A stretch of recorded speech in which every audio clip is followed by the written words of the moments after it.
Let's go. All right, here we go, boys. It's Mr. Young. And it's for in the building. Happy New Year, bro. It's a little bit late. It's like 1 month into the brand new year. But yes, Happy New Year to you as well. We are on the road to WrestleMania, which a lot of people say is like the new season for WWE, right? Mm-hmm. And, fittingly, it's a new season for Kick to the Gut? Or is it? Ooh, okay. So those of you who also watch me on Twitch probably already know what we're going to be discussing a little bit later on the show. But yeah, it is a time of new beginnings. I don't know if you guys have seen my social media, but quite recently I've left the company I've been with for 14 years. Dude, that's crazy. You were a lifer, bro, with that radio station. I was, right? So, okay, I left Power 98 after 14 years. I'm speaking to you for the first time on Kick to the Gut as an unemployed man, free agent, bro. So you're Royce Keys right now. Well, I mean, I was Royce Keys maybe 12 hours ago. Yeah. Wait. Why suddenly my face suddenly zoom in? Like it's like a dramatic zoom. I know, right?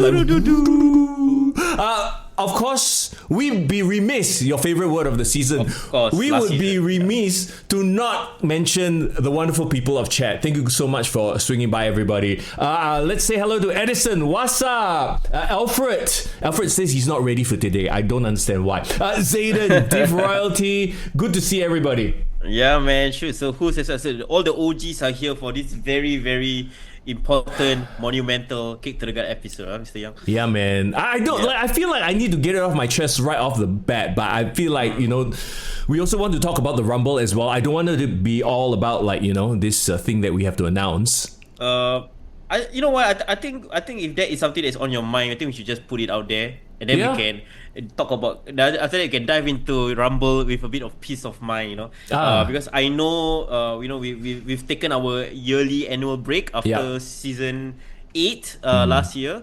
December, we had all our Kick to the Gut awards. Thank you guys so much for voting. So we were away for the whole of January. So right now, usually this is the time of the year where we are ramping up for a new season.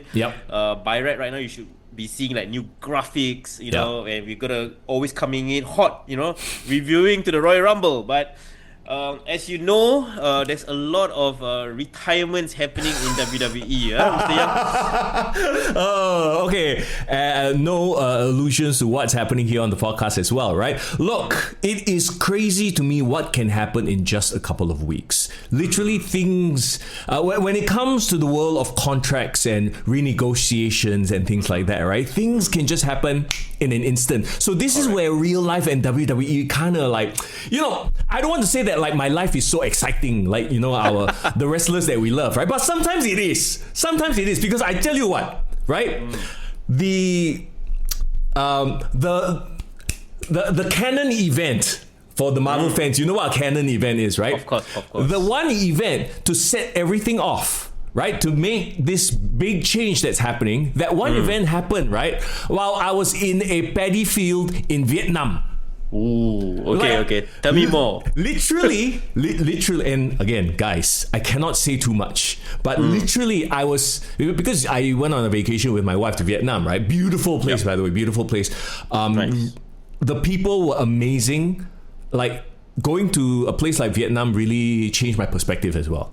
In terms of, I literally went to one of these like very, very traditional villages where they are, grinding the corn to give the cows to eat.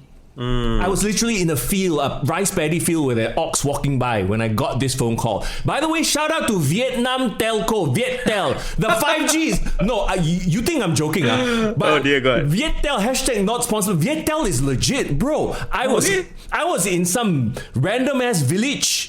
Okay. In a rice field, got 5G.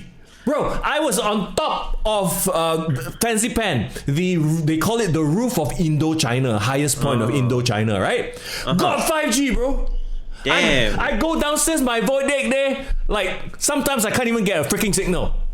Dude, those Viet Cong technology is damn good. What Viet Cong? No, one loud. Hey, sorry. This is a 60 years ago story. Yeah, Oi. what do you, Vince McMahon and his references? Oh my god, yeah. No, Viettel is very legit. Apparently, so if you are going to Vietnam, please use Viettel. Hashtag not sponsored. Okay, come. Tell me, what was this very secretive phone call about, Mr. Yang? Okay, it was a phone call that essentially helped me make my decision to run my contract out at Power 98.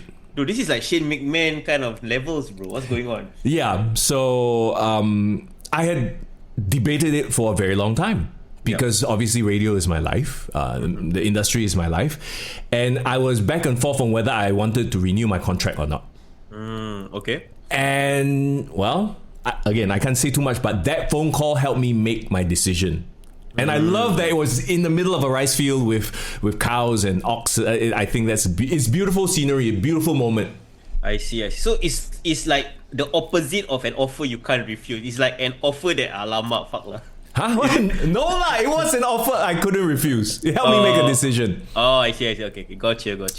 Yeah. So, let me put it this way, right? And by no means do I dislike where I've worked for the past 14 years. Don't get it twisted. Why you keep zooming in and out? That's why I'm not touching anything. What's going on, bro? I tell you, Tony Khan is listening in. He's very curious. What is this announcement that we're making, bro? Yeah, right. It's not Tommaso Ciampa joining. I wish it was, but hey, that's pretty big news, though, huh? Yeah, it is. We've missed a lot of wrestling, so yes. we'll probably talk about it in a bit. Yeah.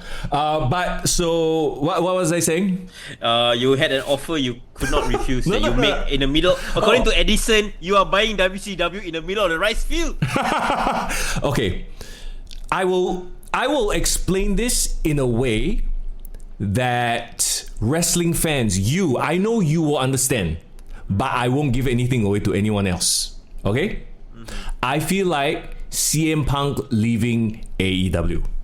Whoa, there you guys go. That is the headline from this podcast. No, there's no headline. It's just okay. If you know, you know. If you know, you know. You okay. exactly know. This is okay, and this is what I love about what we have here. The fact that I can make a reference like that, nobody else will get it, but you get it. And I love that. And this is why, right? And I said this on my Twitch stream as well. I feel like not doing the podcast and not doing my Twitch stream is going to hurt more than me leaving my previous job. Wow. Yeah. Okay. Yeah. Wait, so is that the news? Is that the news that you're putting out? So the news is because I'm moving into a new stage of my life, I will have to put Kick to the Gut aside for a while, at least. I feel bad because bro, this is one of the things that I know you look forward to every single week. I look forward to every single week. It is a sacred space that we all hold, where we can just have fun and talk about this crazy world of wrestling, good or bad, happy or sad. Yeah. Who is the Jungle Boy of radio? Everyone, all you sleuths, start digging up on Power 98. Mr. Young pregnant. Yes, Alfred, you found out. I'm actually doing the Naomi. I see. So yeah, we still usually if you have to go away for a while means you got knocked up lah. So, hey. Yes. No. Okay. No. By the way, some people guess that like my wife's pregnant. No. My wife is not pregnant. It is purely a career move. Now, Foreign is pregnant. Oh my god. We have to go away because we knock each other up, bro. What's going on? That's very disturbing, bro. When we posted that graphic, right? Somebody said that did you and Young break up? So I'm like, wait, were we in a romantic relationship? What are you talking about? Breaking up? Friends break up too. It happens. But the beautiful thing about this friendship is, I guess, wrestling bonds us. So okay, seriously though, even though we aren't like serious most of the time, right? But the truth of the matter is, this is not. I'm never doing the podcast ever again. Kick to the Guy's dead. It is. Let's take a break. Let's go on a hiatus for a little while. And I even thought about it, and I talked to you about it off air just a few moments ago, right? And I pondered this. What if what if we found another man for you, Foreign? What if we found another partner? Huh? It's like, you know, it's like the wife who's leaving the relationship, but she wants to leave her man well taken care of. So you're giving me a hotter version of you lah. Hey, you know what? If I can find somebody who's a hotter version of me who can, you know, run the technical side of it, why not? You know, keep the kick to the gut banner flying. Okay, put it this way. If you can trade you for like Jackie Redmond or Katy Kelly, I'm down. Let's go. Okay, this one is tough. This one tough. I don't know. Okay, where we can find us. I'll take Chris Van Vliet or Santi Zep. Come, let's go. Okay, I think we might have to make some connections. Okay, but you know, let's not even think about like, you know, replacing you yet, or like, you know, whatever it is. I think what this means for now is that this episode, okay, another wrestling reference. This episode is WCW Monday Night Nitro, the last Nitro ever for now. Wait, the way you say it right now, I expect somebody to come in and say, the name on that contract is a McMahon, but it's not Vince McMahon, it's Shane, and then like somebody else to swoop in. There's nobody else to swoop in, bro. Then after that, you turn around, suddenly Joaquin Gomez come out. It was me all along, Mr. Young. It was me. No lah. Okay, but I guess what I'm trying to say is like, right now the podcast as we know it, this I think will probably be the last iteration of it. Yes. At least for a while. For a while, until we all get settled down. Because, you know, and I said this on my Twitch as well, come late February, I will make an announcement on my socials as to what my future is. Right? And then I think once I do that, everything will be a little bit more clear. Yep. That I'm joining Tony Khan in AEW. No, I'm kidding. No. Oh my God, no. Can you imagine Mr. Young, the newest color commentator on AEW? That's the biggest betrayal since Cornette. You sold out. You sold out. No.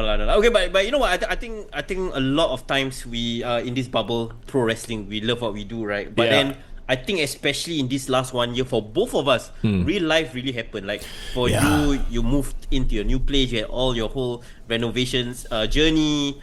For me, I think it was quite a tough 1 year as well, because at the start of 2025 I got retrenched. I have gone through 2 jobs since, and as I was telling you offline, since the last time we were on the show, I also am leaving my current job. Yeah. And ironically, tomorrow I'm gonna start a new job again.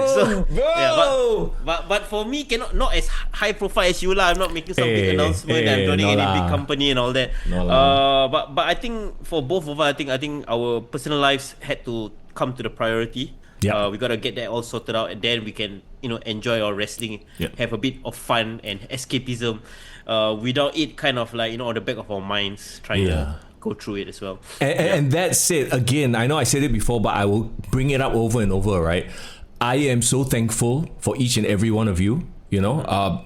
Whatever bullshit we get up to, sometimes you agree with me, sometimes you don't agree with me, and I think that's the beauty of what we do, right? That we always had, no matter how difficult it got in terms of real life, you know, maybe work stress and get that kind of thing, right?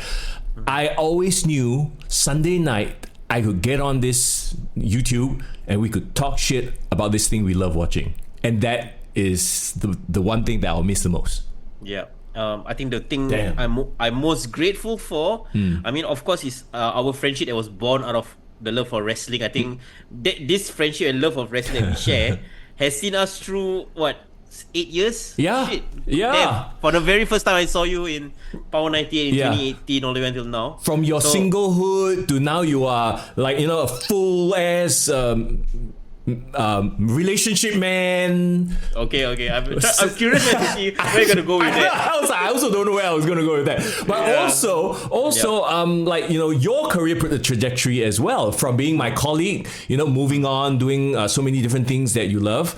Though I will say the stark difference, I think it is a generational thing, and I always talk to my friends about it, right? Like, you younger ones you all 2 years, 2.5 years, 1 year already leave. Bro, I was in power for 14 years. Damn. To me, 14 years leaving, that's a big deal. Yeah, sure. I know these kids are like 1 year, half a year, 2 years out already. To them, it's very normal. To be fair, I was in the same company as you for 5 years. Okay, so, like, true. the life there was good, to a certain extent. So like, so no, I also am of the belief that a long career is really, really important.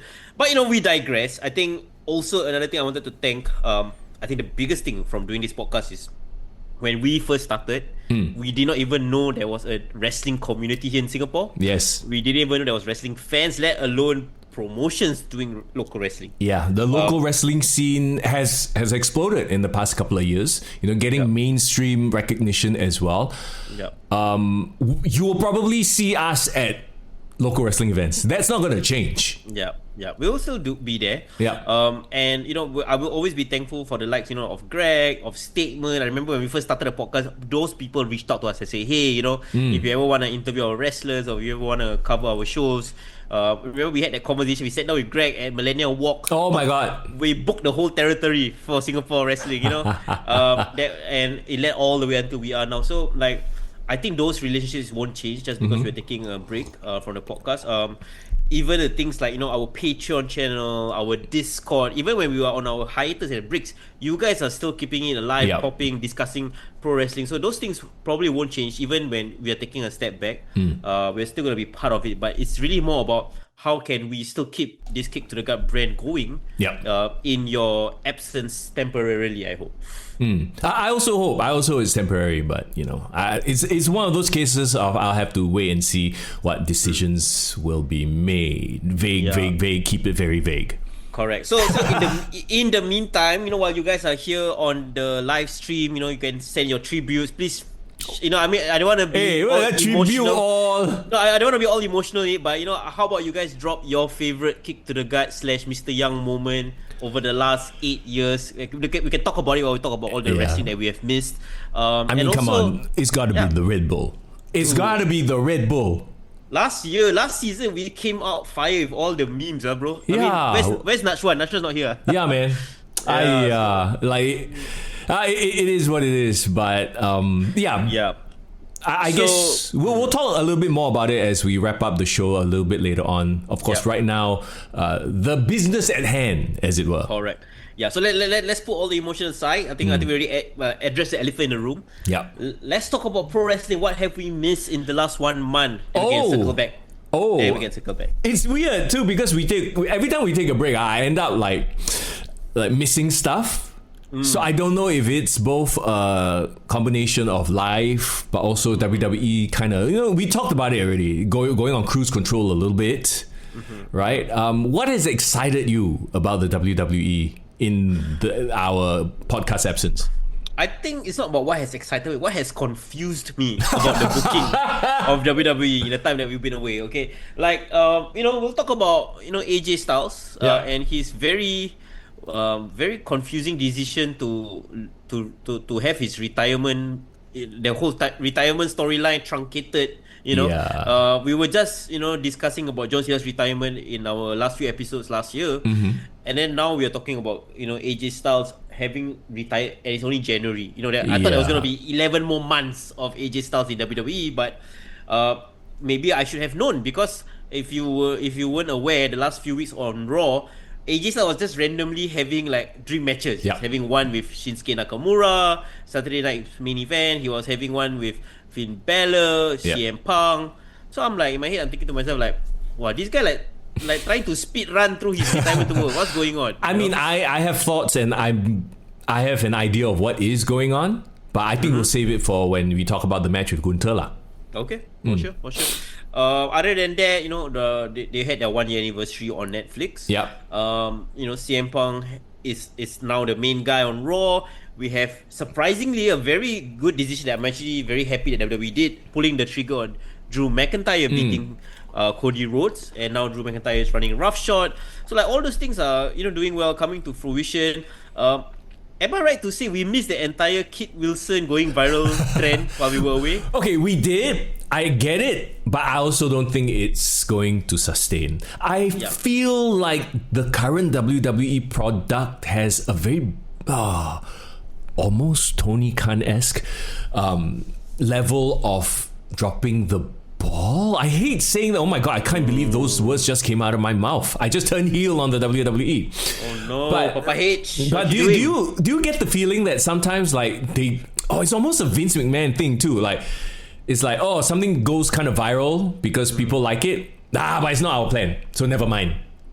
So the biggest culprit, the biggest example of this happening in real time is WWE Unreal Season 2. Oh yes, so that is yes. So that happened while we were away. Okay, I will say this: Season 2 is much more bingeable and watchable than Season 1. I was more interested in it because it was a better produced reality show. I think Season 1 was still trying to find the balance between WWE doc and reality show. I think they were still trying to tweak it. Season 2 to me felt more like a reality show. And I mean that I watched the Kardashians, I watched Total Divas, I watched a lot of these type of game shows and reality shows. Yep. And like, you know, the style at which they humanize and make every little bit a story, make every little thing a story. Yeah. Right?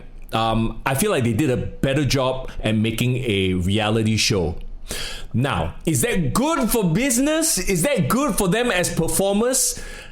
That's what's up for debate.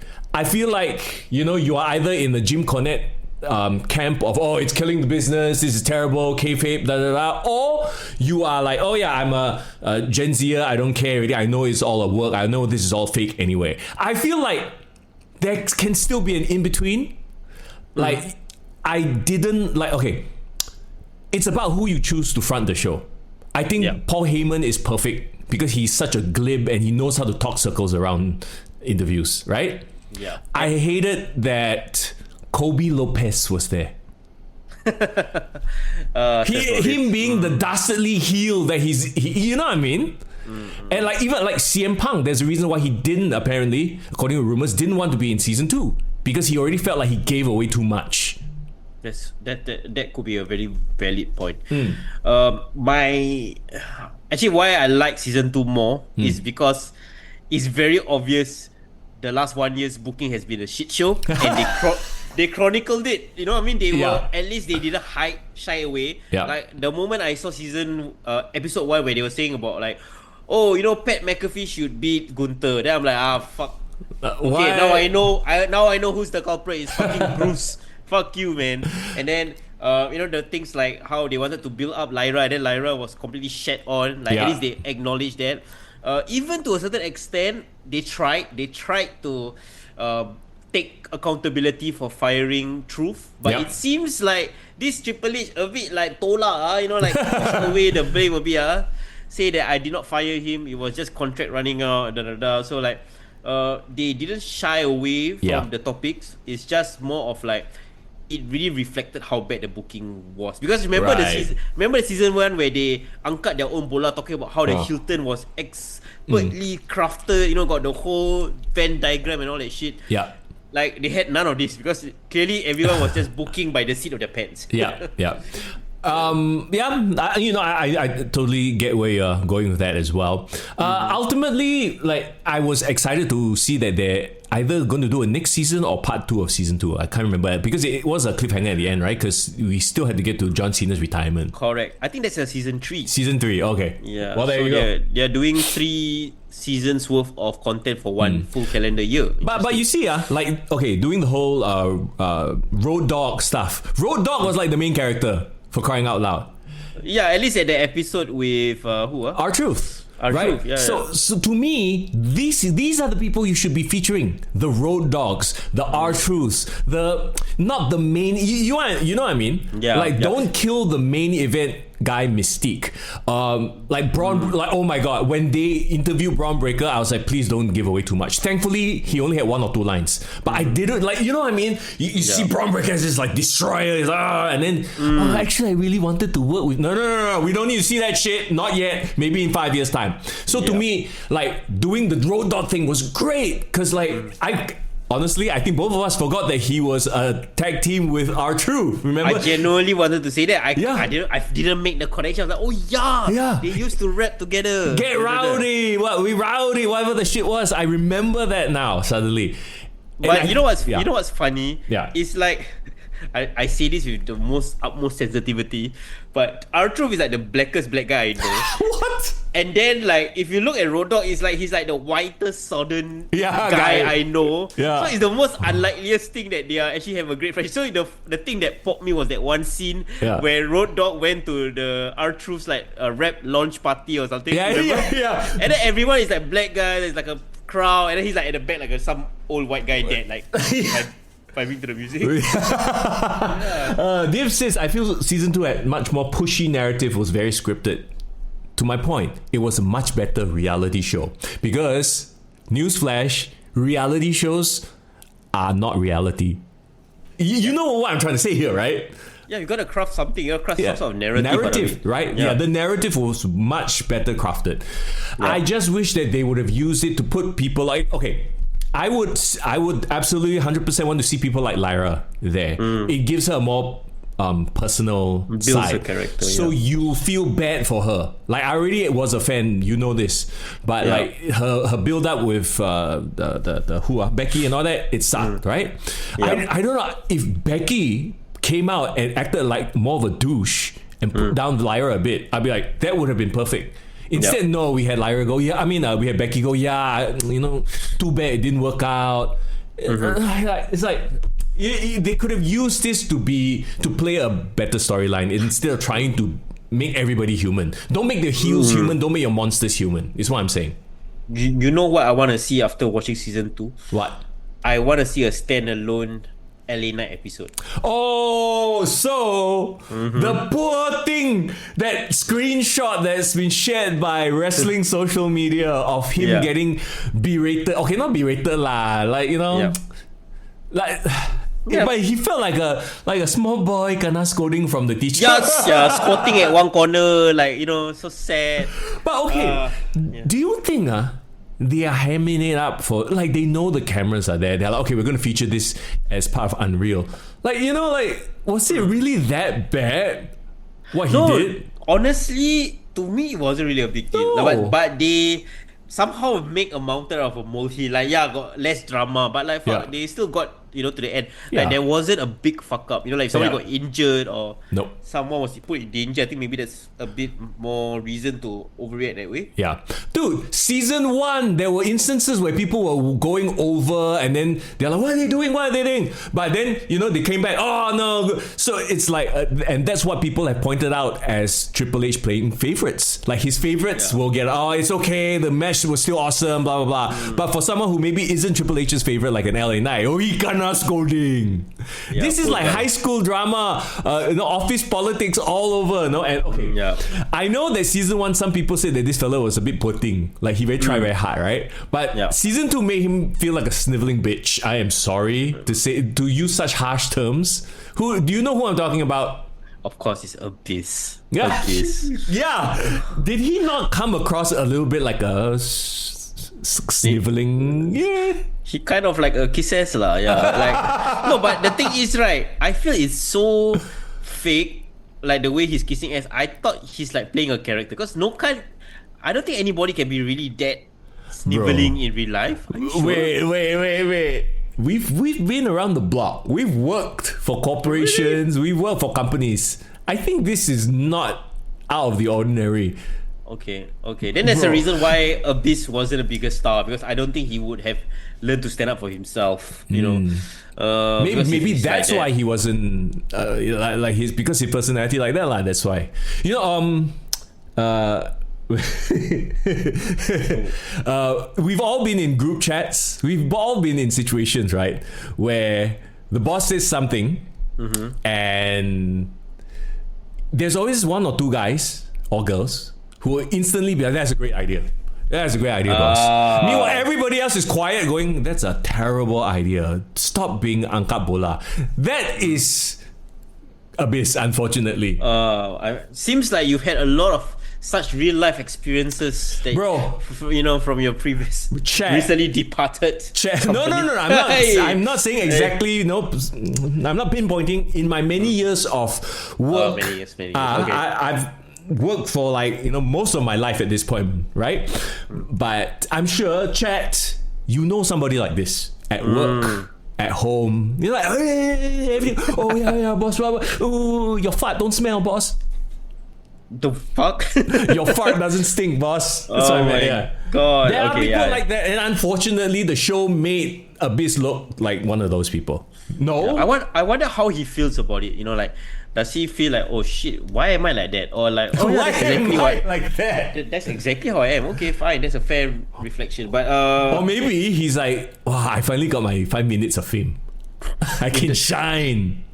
dude, like he had great matches, you know, in the end. Like he was doing all these Yeah. monster ball matches. Like he didn't need to go down this route. But again, you know, there's a reason why Mick Foley's a hardcore legend, Abyss is a TNA legend, I guess.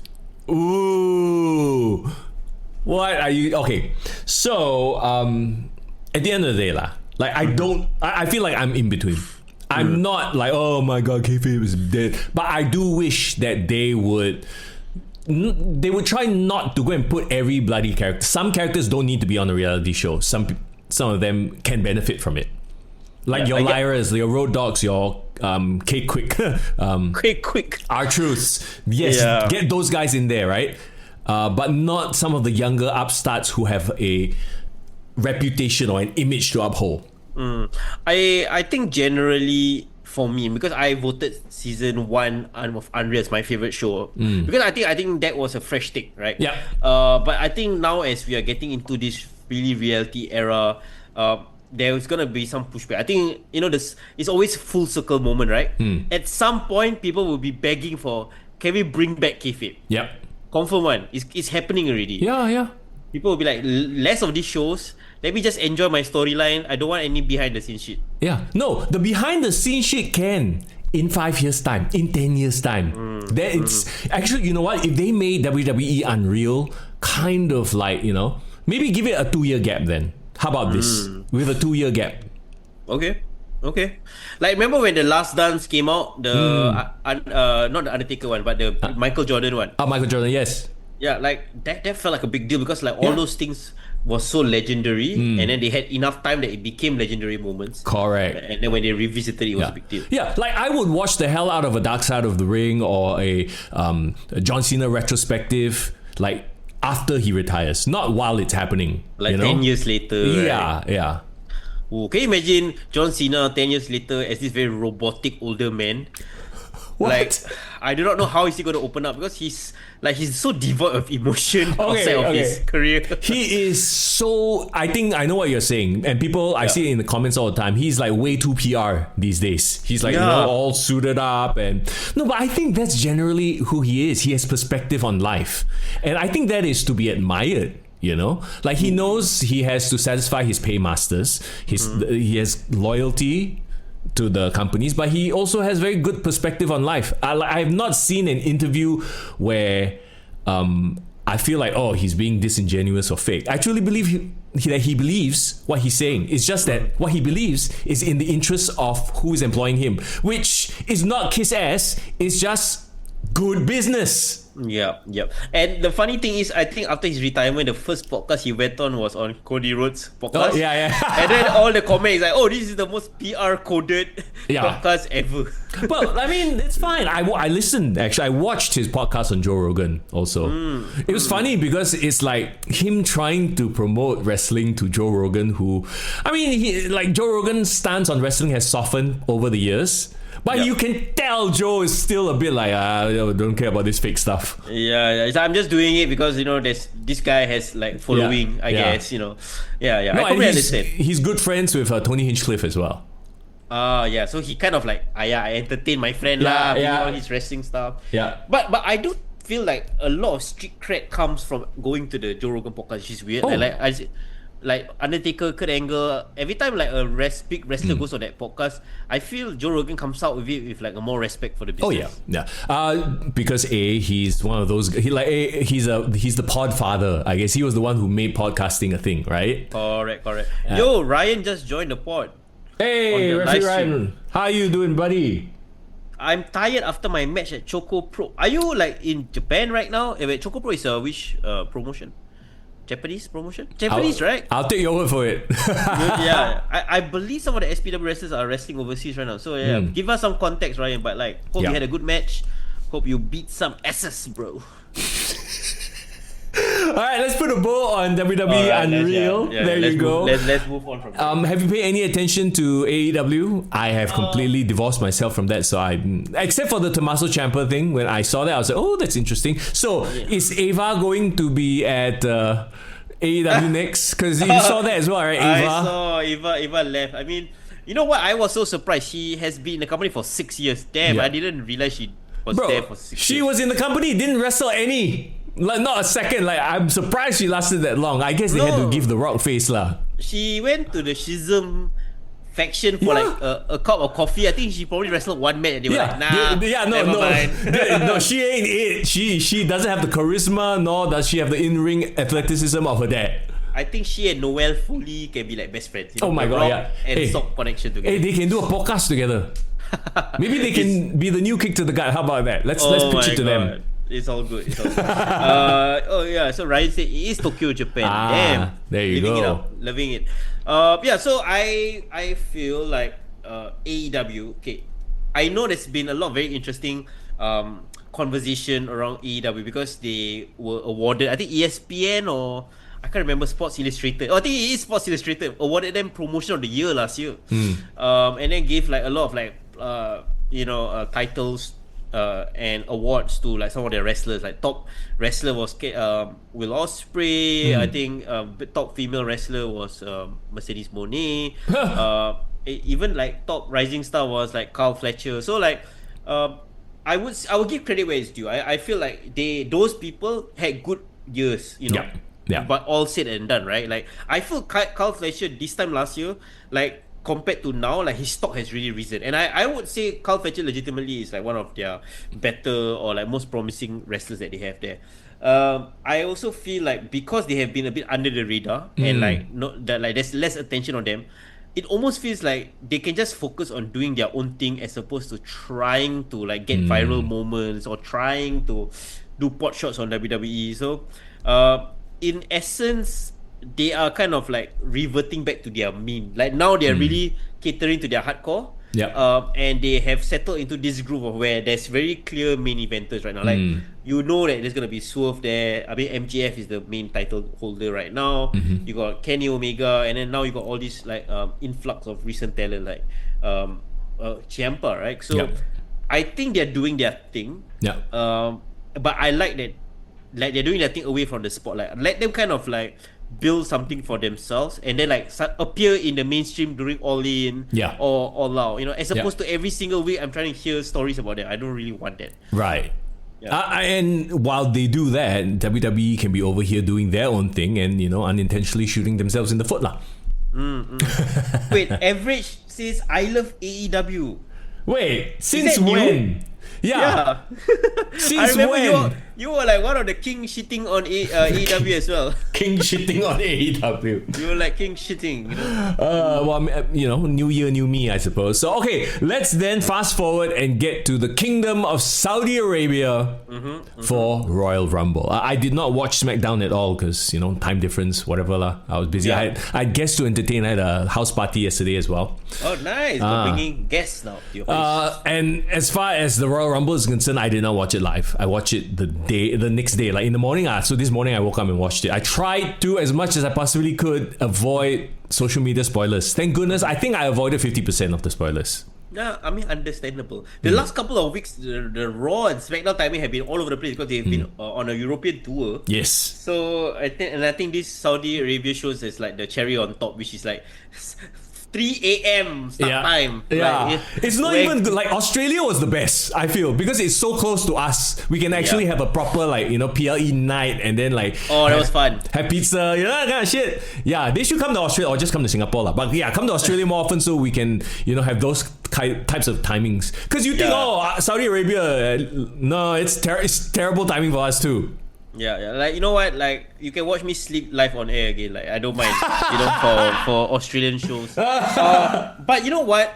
I know we're gonna dive into the review right now. But if nothing else, right, I want to go visit Saudi Arabia, bro. Now they have won me over, bro. Like, bro, you know that these are just $1 billion advertisements for Saudi Arabia, right? Look, if it's anything like Dubai and Abu Dhabi, which I have visited before, then yeah, it should be lovely. Yep. No, but somehow I know, right? Someone in the Saudi Arabia, like GEA, General Entertainment Authority, right, insisted every single promo spot must end with that very annoying call to action end cut. You know, the tung, tung, tung, tung, tung, tung. Hey, we remember it. It works. No, but the problem is, right, like it came after like the most epic or intense like rivalry package, right? It's so like, yeah, but the tone like no link.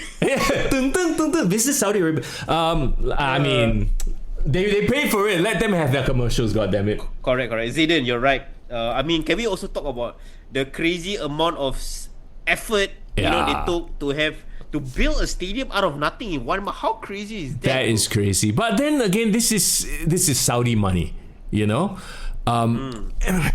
I don't want to get political, but I when I see the social media comments, right, from these Americans who are like, oh, you know, like watch the stadium collapse, well, you know, making cock ass comments like that. I'm like, just because your country cannot build shit for nuts doesn't mean other countries with money cannot. Okay, dude, have you seen China? Yeah, exactly. Like, dude, it's so weird to me that these people think that building a building, of course, it's going to cost a lot of money and labor. Sure, they're probably working around the clock, but it's 100% doable.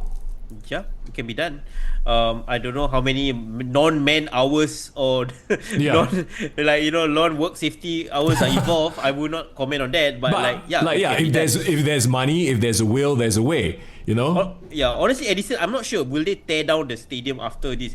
It could be a case of this is the first of many multiple shows or events they're going to have on the stadium. Yeah, it might. Yeah, exactly. It might become a new venue for sports and stuff like that, lah. So, did you go watch all the way until the end? I think after the main event ended, right? They had like a 5-minute firework situation, you know, bro. I thought they accidentally left the stream running or some weird shit. I'm like nobody's talking. It's just like an aerial shot of the whole area looked beautiful, fireworks. I don't know. And then finally when they cut to the panel, I was like, oh, okay, they were just doing this weird, awkward showing the scene. That was just a full-on flex, bro. They were like, fuck, I'm going to give you 5 minutes worth of firework and WWE painted on the side of a building. Yeah. Fuck it, bro, just because we can. It's exactly that. It's like National Day, fireworks, boom, boom, boom, boom. It's like 3 minutes of okay, there you go. It's just nobody's saying anything. There's no commentary, right? Yeah, that's why I said. So I tell you what, you know what?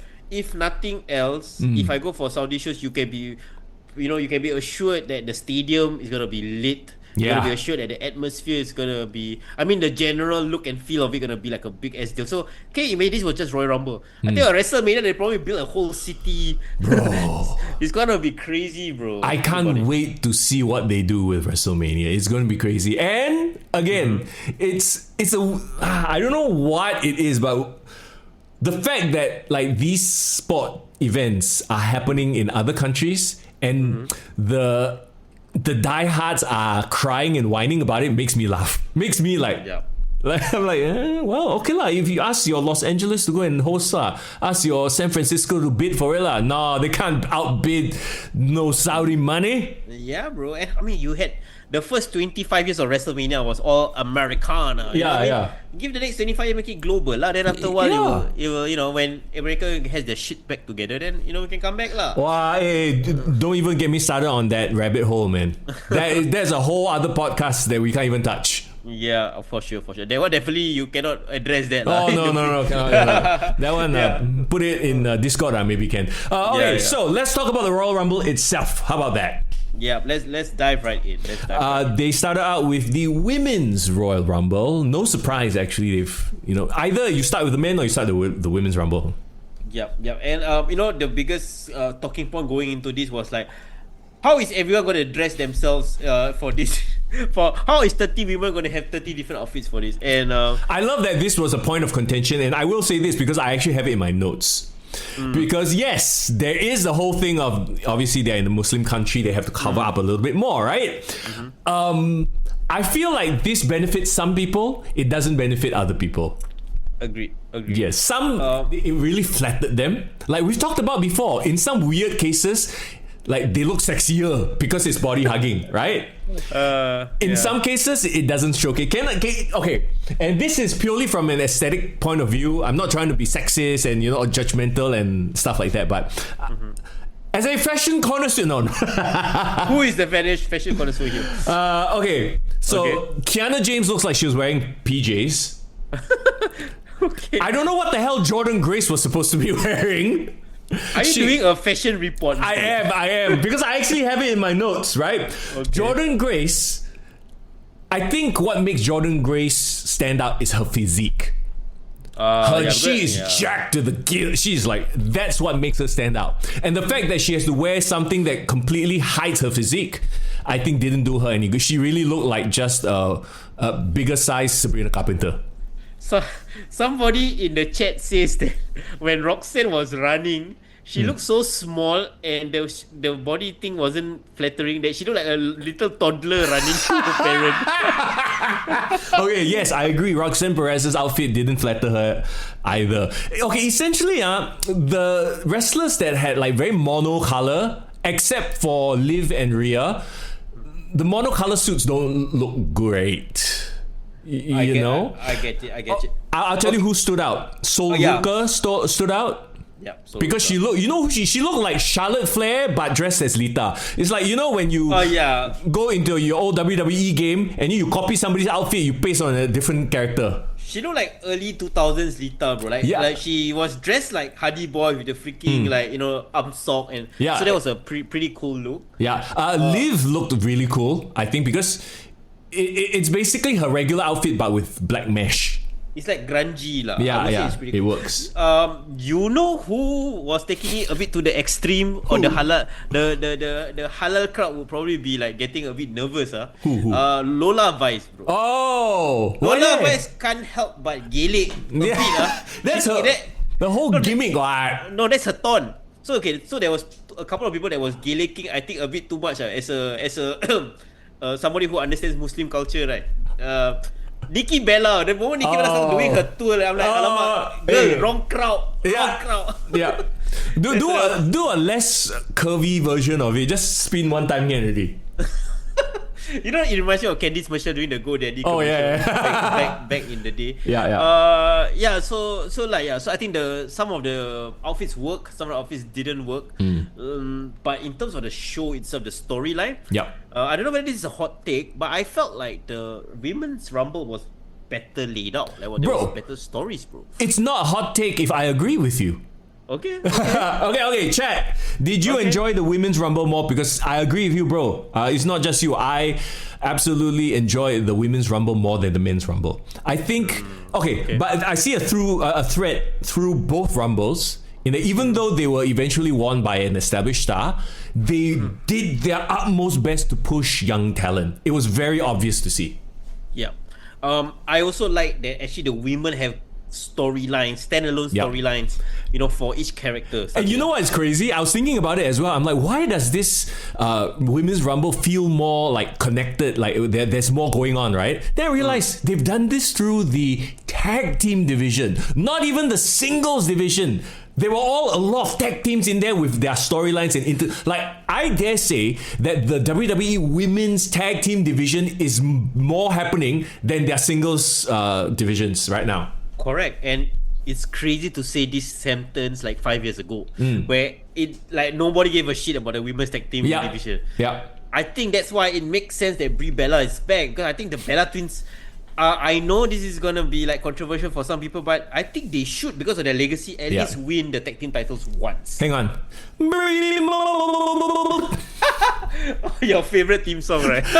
And then but we have the address that pop she got when she returned, and then the yes. Daniel who? Damn, dude! She got a massive pop, bro. So you know why? Because she's been away so long. Yeah, and people actually miss.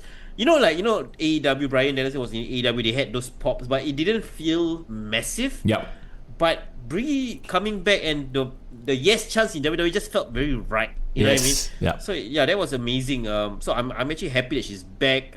With her sister. Let's talk about it chronologically. Like Charlotte Flair and Alexa Bliss starting out. Okay, so this is the other thing. I felt like there were a lot of very obviously set up moments, and I don't know, maybe it's because I watched this and I know I'm going to do a podcast, so I'm paying very close attention, right? Maybe most people didn't or wouldn't have picked it out, but like the fact that Charlotte Flair was number one, and then Alexa Bliss is number two, I was like, oh, it's so on the nose. Like there were a lot of moments like this, like, oh, these two are right next to each other because they want to set up the history. Like, I don't know, is it just a me thing? No, it's not. It's they were very clearly telegraphed. But the thing is, right, I do not even want to see them feud. I do not want to see Charlotte turn back heel. No. Agreed. I kind of like what they're doing now. I rather this leads to some sort of conflict with another tag team, and then they rise above it, because I want that Charlotte redemption arc to continue, because if she goes back to being a heel, it's just gonna be the same old Charlotte Flair fighting for the title, What if Alexa Bliss is the one who turns? Because, Charlotte accidentally eliminated Alexa Bliss. And you saw Charlotte, her reaction was, oh shit, like she didn't mean to do it, right? Yeah. I wouldn't mind seeing an Alexa singles title run. I think it's been quite a while since she became champion. But again, I'll see where the story goes. Interestingly enough, I feel like their feud should be like a mid-card title. I think it works for them on the mid card, because I don't really want to see Charlotte as the world champion again. But I would love to see Charlotte and Alexa win some mid card title. What do you think? I agree with you, but also at the same time, I don't think it bodes the company well that their two main titles are just not happening right now. I'm sorry, but Stephanie Vaquer and Jade Cargill, they are kind of like, they're champion now. You know what I mean? There's nothing compelling about their stories right now. Because I think WWE hasn't put any effort or thought in their storylines. Yeah, exactly. I don't think it's an issue with them. Except for Raquel constantly beating down Vaquer lah. So here's the thing. I thought Raquel was really well presented in the Royal Rumble. That actually made her look like Diesel, like in a good way. Like, oh my god, this is as opposed to get in the ring, fall down, tear hamstring. I gotta add some context, right? Like when Diesel first won the championship, you're like, wow, okay, this is like a big star, like. And Raquel's kind of growing on me, so I can legitimately see her having a title match with Stephanie Vaquer. So that makes sense. But my problem is, Stephanie was so good in the chase, right? When she was trying to win the title for the first time, she won the Queen of the Ring. Like, all those accolades felt like, okay, she's building up to something. And then when she became the champion, I thought she was going to go up on another level. But it's almost as if WWE says, okay, she won a title. Okay, her story over it. Let's move on to someone else. Yeah, it's the whole we don't have enough attention span. Oh, we okay, you have the title. Okay, that means you're made already. Let's go and focus on something else. I feel like WWE does that quite often nowadays. Maybe it's just to bite time, because they cannot tell too many stories all at once, because then they'll lose steam and lose interest a bit lah. But I guess that's what happens when you have such a big roster. I don't know why I put this down as a note, but I don't know if you saw this spot where Charlotte and Roxanne were going at it, and Roxanne was windmilling her like and screaming. I was like, Roxanne needs to stop doing shit like that. She looks like a child, and it doesn't help that her outfit makes her look like a child. Exactly. Yeah, she's not helping herself. Roxanne is so interesting, because last year, of course, she was the Iron Woman. She lasted the longest, but I don't see her as this tough person that can endure. She doesn't come across as that. I would rather her be the wily, take advantage, opportunistic kind of person. But also, she hasn't been portrayed like that. So she's right now just a wrestler. She's just, she's in the Judgment Day. She's a wrestler. That's all we can say about Roxanne Perez. I feel like Liv Morgan was the same way until she started the program with Rhea, with Dom. Right? Then she became a thing. Right? Yeah, then she became a personality. So Roxanne right now, unfortunately, is in this spot where she hasn't been used in a way to highlight any sort of personality or character. She has no character. We need that Roxanne, Liv, Dom thing to happen, I guess. Or maybe it's too late, right? Maybe they throw the ball, yeah. And then we got Maxine Dupree, who, the more I see her, the more I'm like rooting for her, because she's like, if they build anybody up well, it's Maxine. And then who was right after Maxine? Natty, of course. Because again, with the very on the nose placement, like, oh, of course, those two for feuding have to be right next to each other, right? And you know what's the funniest thing about the whole thing? I was listening to the Natty song. I was like, wow, they got the trademark for Rage Against the Machine. Did then they? I listened a bit longer. Oh, it's like a Death Rebel Remake. rip-off of... No, so basically, I think what the brief to the Death Rebel was, make Rage Against the Machine, but make it for WWE. Yes. It's the same chord, same everything, bulls on parade, the same. But then they just like vibe it out a bit. Yeah, just make it as close as you possibly can without getting us sued. Yeah. yeah, exactly. That's what it is. But you know what? I'm happy that the Natty Neidhart, the Loki legend gimmick is in WWE, and I know they didn't make it like a big deal, but it was a big deal. She eliminated Becky Lynch. Yes, she did. And that could be a sign of things to come. Becky versus Natty for the IC title at WrestleMania. Could be. Very interesting. Maxine got to do her straps off thing, even while fully covered. I appreciated that. That was quite cool. That was a pretty cool effect as well. Here's an interesting thing. I know a lot of people were asking, where's AJ Lee? Why is AJ Lee not in the Rumble? Right. Because I thought the whole point of the rivalry for IC title is Becky and AJ eventually. But now you have Natty in the mix. So I'm quite curious to see where this goes. Again, a lot of intrigue for the mid-card titles. Yes, which they've done a great job of. The mid-card titles and the tag team titles. Yeah. Zelina Vega came out and the crowd was like, I don't get it. I don't understand what. Yeah, I don't understand what it is about Zelina Vega that just doesn't connect with anybody. Yeah. And I'm amazed that she's kind of still there. Her and Alistair, poor thing, you know. Like, she comes out, she has this kick-ass looking, like, you know, shoulder piece. She looks badass. She looks cool. The crowd's like, crowd doesn't care. Unfortunately. Like, why? What? Like, how? I feel like, you know, she's a cosplayer, so she's gonna look amazing half the time. Why? What is it about Zelina that just, like, you know, just she can't get over? I think she's just destined to be like a mid-card talent. Not even mid. I feel like even lower. Yeah. Like her ceiling is probably the US title, IC title. Yeah. Nothing wrong with that. You know, you need people to fill up all parts of the card. She does have a great story. So that's the thing. Like, she could be like this big, main event profile act with Alistair if they book it right. But I think just WWE doesn't see them as that, or doesn't put enough emphasis on that. The opposite side of the equation, opposite side of the coin, Chelsea Green. Did you hear her pop when she came out? Yeah, the Saudis love Chelsea. Yeah, arguably one of the biggest pops of the night as well. And you can tell, like, whenever she goes in there, she's having fun. No, she's those kind of performer. She's, okay, I know this might sound like too much platitudes, but, like, she reminds me of, like, Eddie. When I say this, right, okay, you try to go with me on this, thought process, right? When Eddie Guerrero performs, right, every time he's in the ring, he's enjoying himself. He's playing up a character. He's playing up the story. He's all in. Yep. And that same commitment to the character I see in Chelsea Green. I see in the likes of MJF.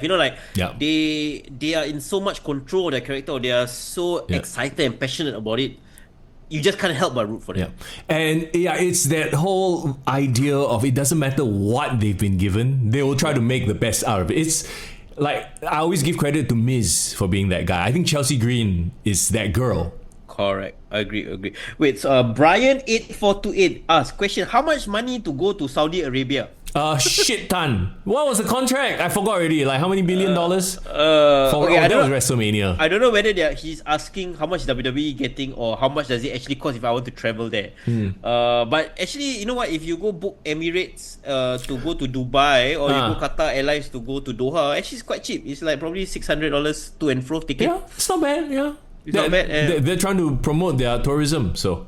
Yeah, dude, go there. Just say you go there to watch Riyadh season, watch WWE because you got recommended by Kick to the Gut. I think you get 10% discount. What?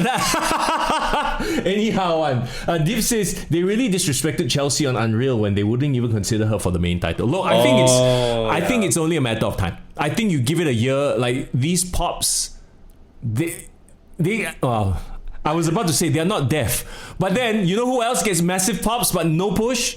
LA Knight. Yeah.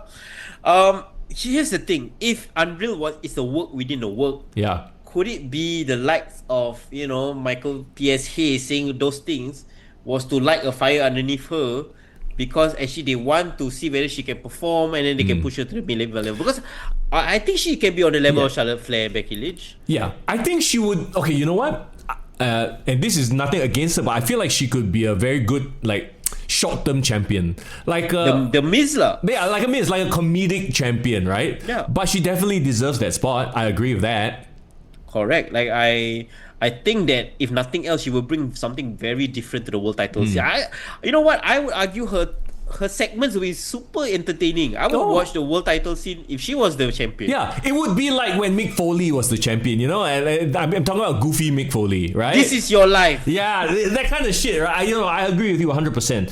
And then she had the whole thing with Alba Fire, who was eliminated twice but never in the Rumble. Yeah, that's quite funny. You know what? Like, I know that we won't be doing the podcast for a bit, but like, I hope the next time if we ever come back together, I want to see Chelsea in the main event. I think she deserves it. I agree. I also put down in my notes at this point, seeing, like, I don't know, we're halfway through already, right? Like, I literally put down in my notes, this roster is actually really stacked. Like, you have a lot of people with, like, to your point just now, everybody in there has some kind of story with somebody else.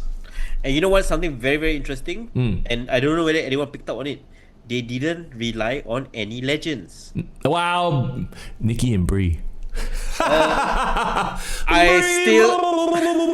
still argue my statement. They didn't rely on any legends. Right, you're saying like no Lita, no Trish, no like. Yeah. Sorry, Bella's not counted. So bad. Nostalgia, yes. But what I'm trying to say is like their current active roster is so stacked. They are all. People have investment in these people, maybe except Kiana James. But like, they... Okay, that's it, right? I thought they gave Kiana James a bit of shine. Like, she had good offense. Yeah, she looked... Even though her outfit looked like PJs lah, I mean, she got the jiggle, the thick, I don't know how the kids say it, but oh boy. She got the what? She thick. Oh no, she has a great physique.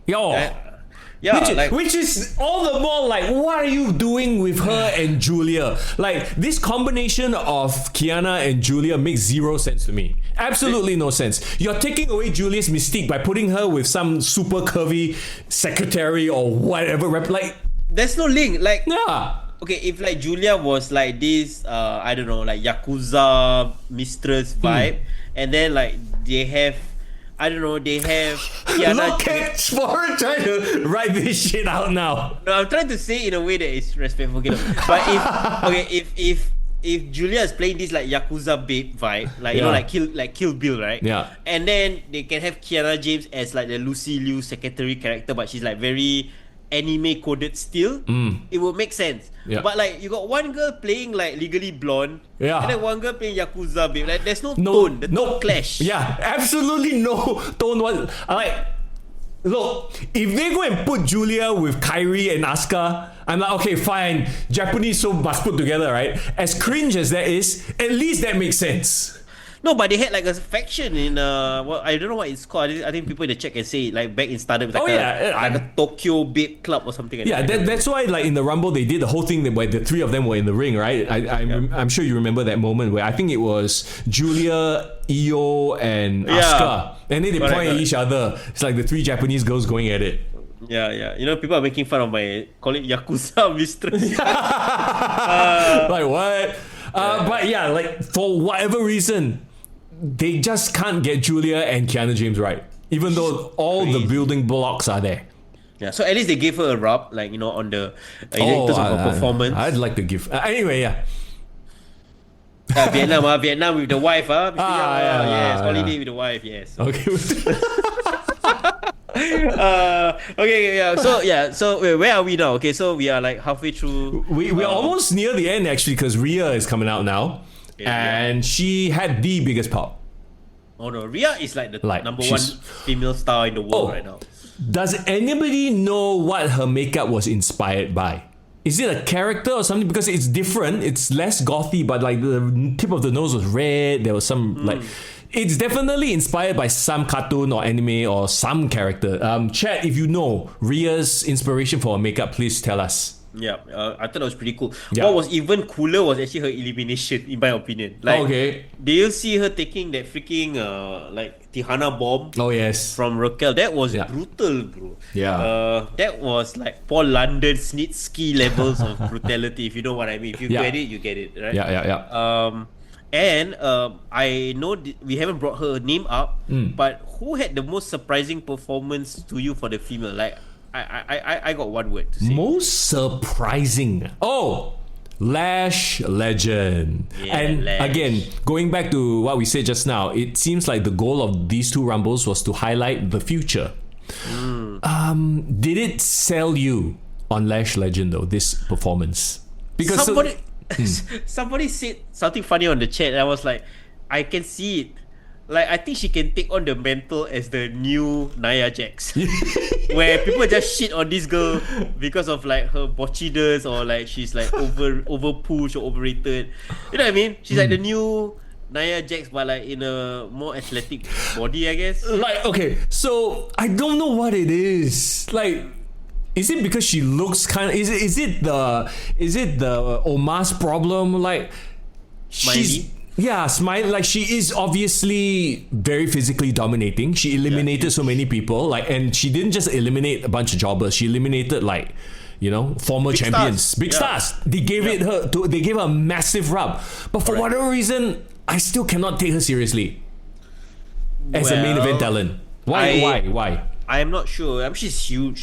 She's big. You know. She is with Trick Williams, so definitely she's whooping that trick. You know what I mean? So I think she is primed to have a good run. Yeah. I think learning under Nia Jax is good.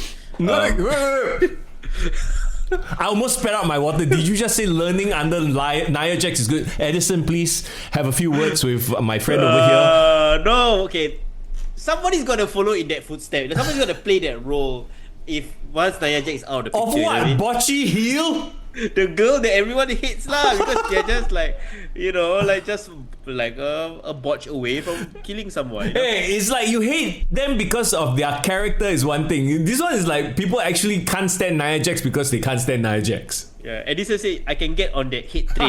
Do you agree with me, Edison, that Lash Legend can be the new Nia Jax? Oh no, I hope much safer Nia Jax. But yeah, they tried definitely to give her a huge rub here. Yeah, correct. So like I think she was one of the better performers from NXT, and of course I wouldn't be remiss. My first remiss of the year.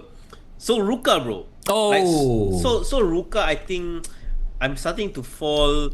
I cannot say fall in love lah.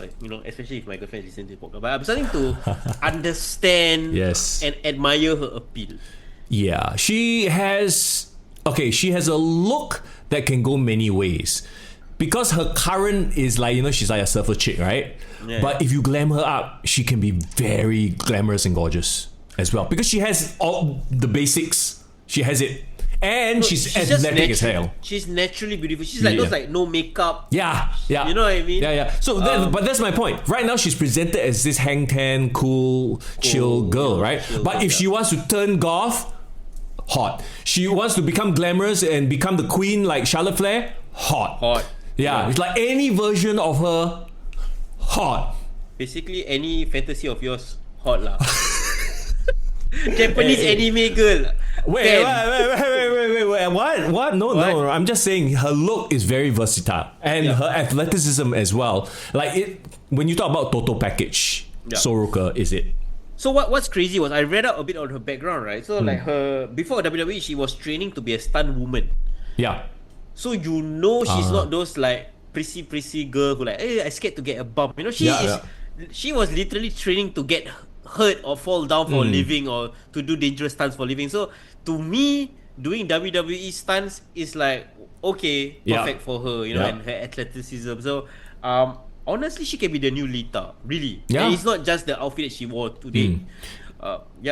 She can be that new like Daredevil type, like girl lah. Div says, sorry, but Soul, Lola, and Kehlani Jordan a bit hard to... Wait, Kehlani Jordan is very different from the other two. Yeah, she's black. That one quite easy to distinguish between Soul and Lola. Lola, I find that she's Yeah, they try to do the whole she's a MMA, like, no, cannot. You've had Ronda Rousey, don't try to sell Lola Vice as an MMA. Like, no. Like, wasn't there one time Lola Vice and Ronda kind of got in the ring for Royal Rumble? did they? I forget. I but can't it's like, you have Brock Lesnar, nobody else can be an MMA guy. Like, Yeah. it doesn't make sense, right? They spoil market already. Yeah, like Sonya Deville tried, nope, couldn't make it work. So they need to do something else with Lola Vice other She's than doing just. the whole gyrating thing. What? No, she's thriving in AAA, so why not let her do her thing there? Was it Edison that says, "Hey, is JLo in the Rumble?" She kind of looks like JLo, yeah. Kehlani Jordan, okay, she does feel a little bit like a budget Bianca Belair at this point, but I hope it's just a matter of you need more time in NXT to cook a character up. Yeah, I think she hasn't figured it out yet. Like, put everything together yet. She's not there yet. But I actually I disagree with Soruka. I think she has star written all over her. Yeah, she's ready. She can come in right now. And she had that match with Bailey, Sunday night's main event. Really good match. I think she can. I don't know why her and Zarya hasn't won the tag team title. Zarya wasn't in the Rumble, which was interesting. But yeah, I think she can start off tag team. And let her run as the NXT Women's Champion. I think they need people right now, right? I haven't watched NXT in a while, so I can't comment on that. Here's the thing, right? Like, who's the champion now? Do you know? The men's champion, didn't they vacate because Oba left? Yeah. Yes, correct. But the women's. Yeah, I don't. Oh no, it's JC Jane. Exactly. So JC Jane was in the Rumble. Yes. But not memorable at all. So, no. But if you tell me Soruka is the champion, I'll watch NXT every week. Yeah, I agree with you 100%. I don't know what it is about JC. And we talked about it before. She was the least popular member of Toxic Attraction. Yeah, Mandy Rose and the other Gigi Dolin. Yeah, they were more interesting. Yeah, and then JC Jane was like the third one, and it's like, no. Because we've seen a couple of girls that kind of look like her vibe. Yeah. Who've done it better. Yeah. Like Britt Baker, maybe. Yeah, and her wrestling is like, it's alright, it's nothing like, special. Remember when, was it Tia Hill that beat her? I can't remember. No, someone else that beat her. Tatum Paxley, yeah. Paxley was more interesting. Yes, Paxley was more interesting, agreed. Yeah. Okay, we have Rhea Ripley eliminating Lash Legend, and then Raquel eliminated Rhea. Then Liv eliminates Raquel from behind. So that's the big story here. Here we go. So, dissension within Judgment Day, or because, and Liv brought this up in the post-show, the post-interview, Raquel already has a number one contender's shot. Oh. So, that's Liv's excuse. So she doesn't need this. We can go after different titles, is what Liv said. Doesn't that sound very suspiciously like Triple H and Batista? Yes! I was about to bring that up. I was like, the whole was it the thumbs up thing? Or thumbs down. Yeah.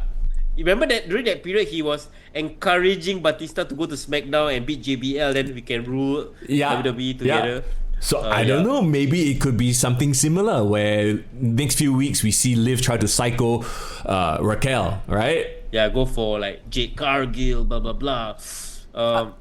Right? Yeah. Liv Morgan if she's staying on Raw, should be going after Stephanie Baker. Correct. Yeah.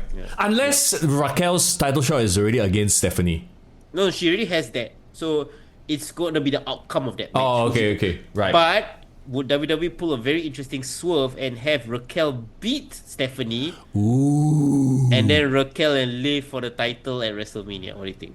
Oh, actually, I know that we love our Devil's Kiss. We love Stephanie Vaquer. But is she legit injured? She's recovering, I think. That's why she's been away from the ring, yeah. Like, I actually wouldn't mind that because it's a much more compelling fight than it is. There's a story behind it, right? Exactly, right? There's betrayal, stuff like that. Div says the irony of Liv winning after scolding Finn for wanting to pursue the title on his own. Yeah, there's that too. So there are a lot of solid motivations and storylines that will come out of the Rumble, which is why this Women's Rumble actually pretty well booked. Tiffy Time was number 30, making a return. I forgot that she was gone actually. and when she returned, it was like more of like, oh yeah, she's back, instead of like, holy shit, she's Yeah. back. You know what I mean? No, because she was only away for like how many? 2 months? 1 month? 2-3 months. Yeah. Probably before Survivor Series, maybe. Yeah, it wasn't like an extended, and I don't think it was meant to be an extended absence, right? But I think it's very clear that the Tiffy train has come down a bit. Like there's other people who are a bit more exciting right now for the audience. Okay lah. To be honest, the crowd was quite into it. So, Yeah, but then I again, don't. it's a Saudi crowd lah. Saudis. I know. Hey, that's the other thing I don't understand. Like I saw online people were criticizing the Saudi crowd. I was like, they sounded great. What? Are you all just jealous? I think they are. Yeah, because I thought the crowd was great. It wasn't like, European, like France level annoying. Like, that's too much. But I thought Saudi brought it.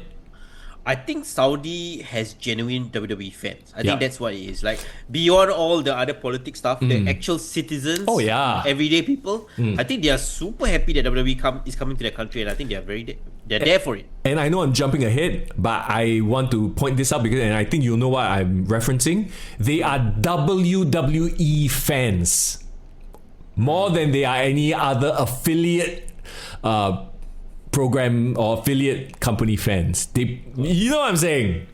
I mean, they thought Andre the Giant was alive.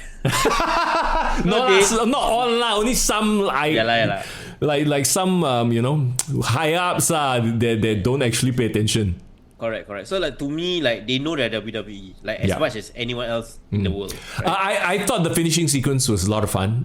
You can see they tried a lot of different things. Soul Rooker trying to do the Soul Snatcher off the corner, but then get thrown out. And then the commentators covered it very well. They're like, "Oh, she's still young. She's new. This is like what a silly thing to do, because she's green." It's great explanation. Yeah. Great storytelling, and also I think the beautiful thing about Soul Snatcher is that we have not seen it in different scenarios. We've only seen her doing it at the ring corner. Yeah. So her doing it at the apron was interesting, Yeah. right? Yeah. Yeah. So that was fun. So yeah, you got Liv Morgan winning. I would say not very surprising, but I actually felt excited. Yeah.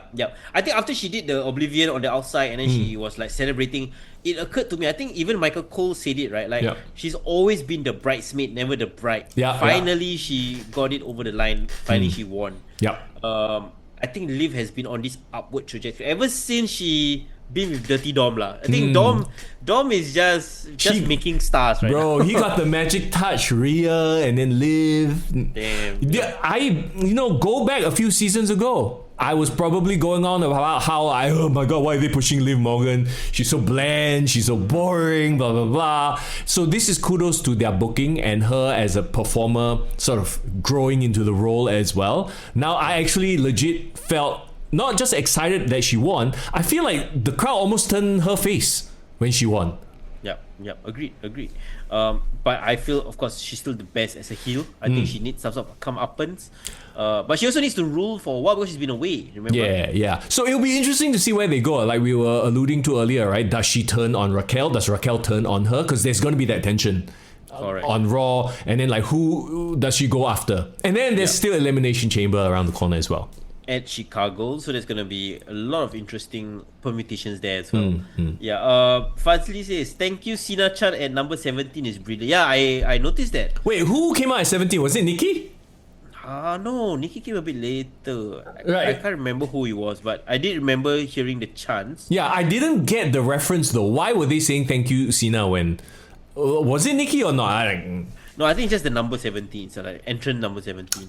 Okay. Edison says now that is Soul Ruka ready to go for a call up? If yes, should Zarya go with her? So yes and no. I would argue she's actually not. Like I think she just needs that seasoning. She needs to hold the title in NXT for some time. I was saying yes, she's ready for a call up. No, not with Zarya. Oh, okay. No. I think keep her. I want her to try to lead a brand. For a bit. I see. Yeah, I don't want her to get lost in the shuffle because the moment she goes out the main roster, she's gonna be lost in the shuffle. Didn't she hold? I think she was the North American champion for a while, right? Yes, she was. That was the whole thing. Yeah. She won in the ladder match, if I'm not wrong. Yeah. Oh, then there was this whole thing where Zarya tried to defend it for her or something like that because she was injured. I remember vaguely, but yeah, there you go. I think this was the best match of the night. I mean, really? you can't really judge because it's it's not a match because it's hour long Yep. thing, right? It's not really a match, but I was thoroughly sports entertained with the Women's Rumble. Yeah, I actually, got hyped watching it. I was watching it live. It was I thought it was well booked as well. Everything storyline wise fit perfectly. Maybe a little too perfectly. That was my only gripe, but that's just such a silly gripe. And then well choreographed, is it? Yeah, whatever. And then Liv winning actually felt great. So Yeah, I think this is Sehus, right? Senomu. Yeah, Yes, correct. Sehus. I remember Liv has been Royal Rumble runner-up for many times. Yes, correct. I believe she was second twice. So least twice. her finally getting the win is big for her. Well deserved. Definitely a better choice than Charlotte. Oh, yes. Charlotte last year was like, it doesn't make sense. But yeah, so I think she's doing well. And you know what's funny? I felt like better book Royal Rumble match, but wasn't as memorable as last year overall. Okay. Because I was just thinking back, comparing with like last year, right? I'm not talking about women. I'm talking about overall Royal Rumble. Remember last year Royal Rumble had ISO Speed. you get what I mean? Like, there was some viral moment, but I think this year's it felt very just a normal Royal Rumble. I feel like, and I get what you're saying, because we expect surprises, but we also, and I was guilty of this, we will criticize them when they rely too heavily on surprises. So I think that it's fine that once in a while they have a, not even, I won't even say a regular Rumble, just a Rumble that you don't need to rely on. You just praise them for not using legends. So see, I think we can be a little bit like, but there were no surprises. They were nitpicking. I thought it was fine. Yeah. There was that one person that everyone wanted to appear. But we'll talk about the men's Rumble in a bit. And where the women's Rumble was very well booked, the men's Rumble very questionable. We'll get to that in just a little while. Talking about questionable, let's talk about Gunther, the Ring General, versus AJ Styles. Like you were alluding to earlier, it's like he's speed running through his retirement, right? Like we all assumed that when AJ said this 2026 is going to be my last year, that he would actually stretch it out like a John Cena. But when you think about it, right, as much as everyone respects AJ, I don't think WWE is going to give AJ Styles the John Cena treatment. I think it would have been foolish to expect it as well, because ultimately AJ is more of a TNA legend, an indie legend, Japan legend, more so than a WWE legend. So to expect WWE to give him this whole 1 year send off, I think was a bit of a pipe dream for us. Just looking at it in hindsight, I'm like, oh yeah, this makes perfect sense. I completely get your train of thought. And also, if nothing else, I think retiring 10 years to the day you debuted in the same PLE Royal Rumble is quite poetic. Yeah. So, it's just, I think I wish they telegraphed it earlier. But I also maybe feel like AJ himself was like, okay, I can't really take the shine away from Cena's retirement. Yeah. So probably I lepak a bit, then when Cena retired, then like I put my retirement storyline to the forefront. I remember when they were in the previous Saudi show, he also said that he's gonna, this is gonna be my last year, and his contract legitimately was up in February. So I think all these things line up. Yeah, maybe it's just a case of he just wanted to let his contract run out, like a certain radio DJ over here. Wait. Yeah, can you address what Zayden just said? Yeah, Zayden says, my girlfriend asked, how come got Baby Shark when Gunther came out? Because the start of Baby Shark is the first few notes of Gunther's entrance. Okay. Yeah. So that's a funny ass reference. By the way, my ringtone for many years, Gunther's Dvorak Symphony in E minor. Why, is that like your ringtone to wake up or what?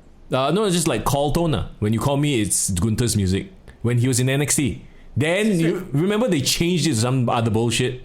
Yeah, for like a couple of years. Wait, what's your connection with that song then? No, because I love Volta. Like this was Volta versus Ilya, when he was running roughshod in NXT. So I actually like had that tune as my ringtone. So you're happy he brought it back, lah, essentially. Oh yeah, 100%. Yeah, it does make him a bit more scarier. It does. Do you get the hate, or are they doing their job? Because everyone's he's so boring. Why is he killing everybody's career?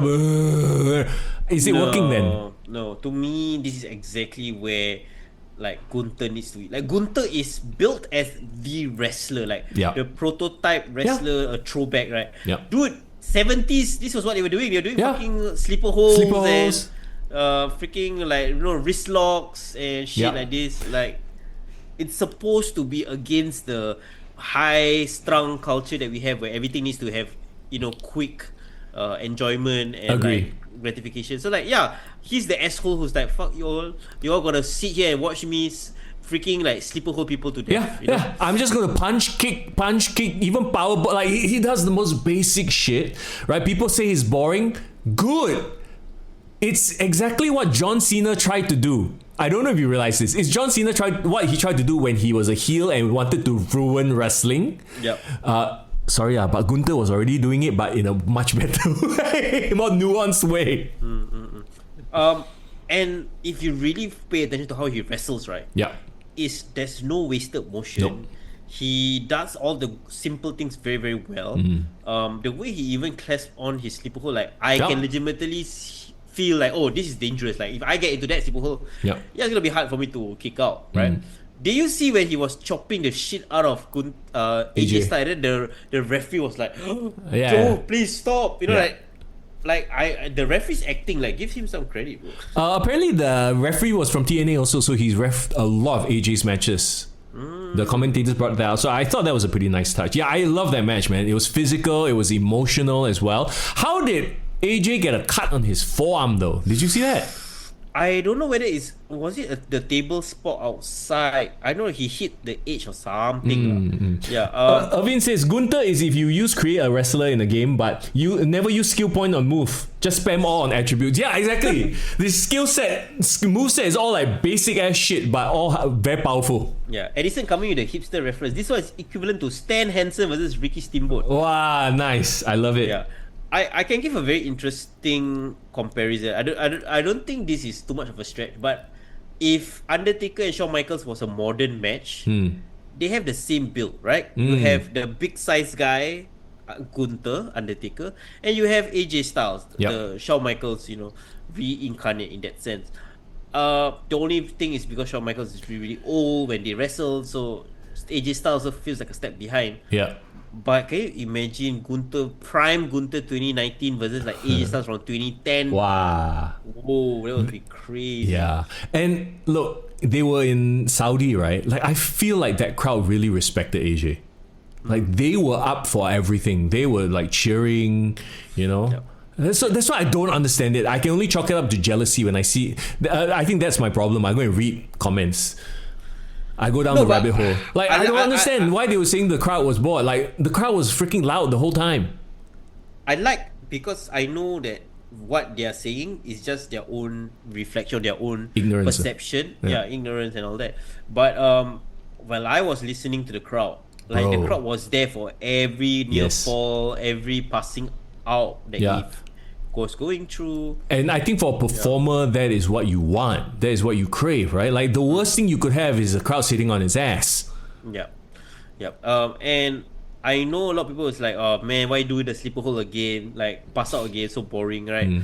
But I felt like this passing out felt actually even more emotional than the John Cena one, because I was about to say, people genuinely didn't want him to lose. Like, they feel like there's so much more in his career. Like, this felt like, because John Cena, you already know that it's going to be the end of his career. Here, there was like, oh man, I can't believe you're going to do this. But like, come on, cannot be what? Come on. Like, it's AJ Styles, so there was that edge of your seat moment throughout the entire match. That tension was there. Agree. I really enjoyed it. I was more sports entertained with the women's rumble, but then again, you can't compare the two. One is a one-on-one, the other is a rumble, so it is what it is. We are very early in the year. I would say this is actually one of my contender for match of the year. Nice. Personally for me, because I know how well these two people, Yeah. their styles clash very well. I see what you did there. Okay, so an interesting thing, right? Like after he chokes him out, and the referee didn't do the 3-hand thing. He was just like, "Are you out? Are you out?" Boom. AJ, yeah. I don't understand why. Because in wrestling, it's always been established you do the 3-hand deal, right? Yeah. This seems like an MMA thing, because in MMA the ref will check if the guy's out. If the guy's out, they call off the match. Correct. Why do you think they went with that? Do you think it just visually looks better than doing the hokey 1, 2, 3? Maybe they are moving more towards realistic. Like if a guy is realistically, if I'm a referee, if I see one of the guys combatants choked out, I'm not gonna waste time and like, hey, raise up. It's MMA lah. Yeah lah. So I think there's a realism that maybe since TKO has taken over, they're like, maybe.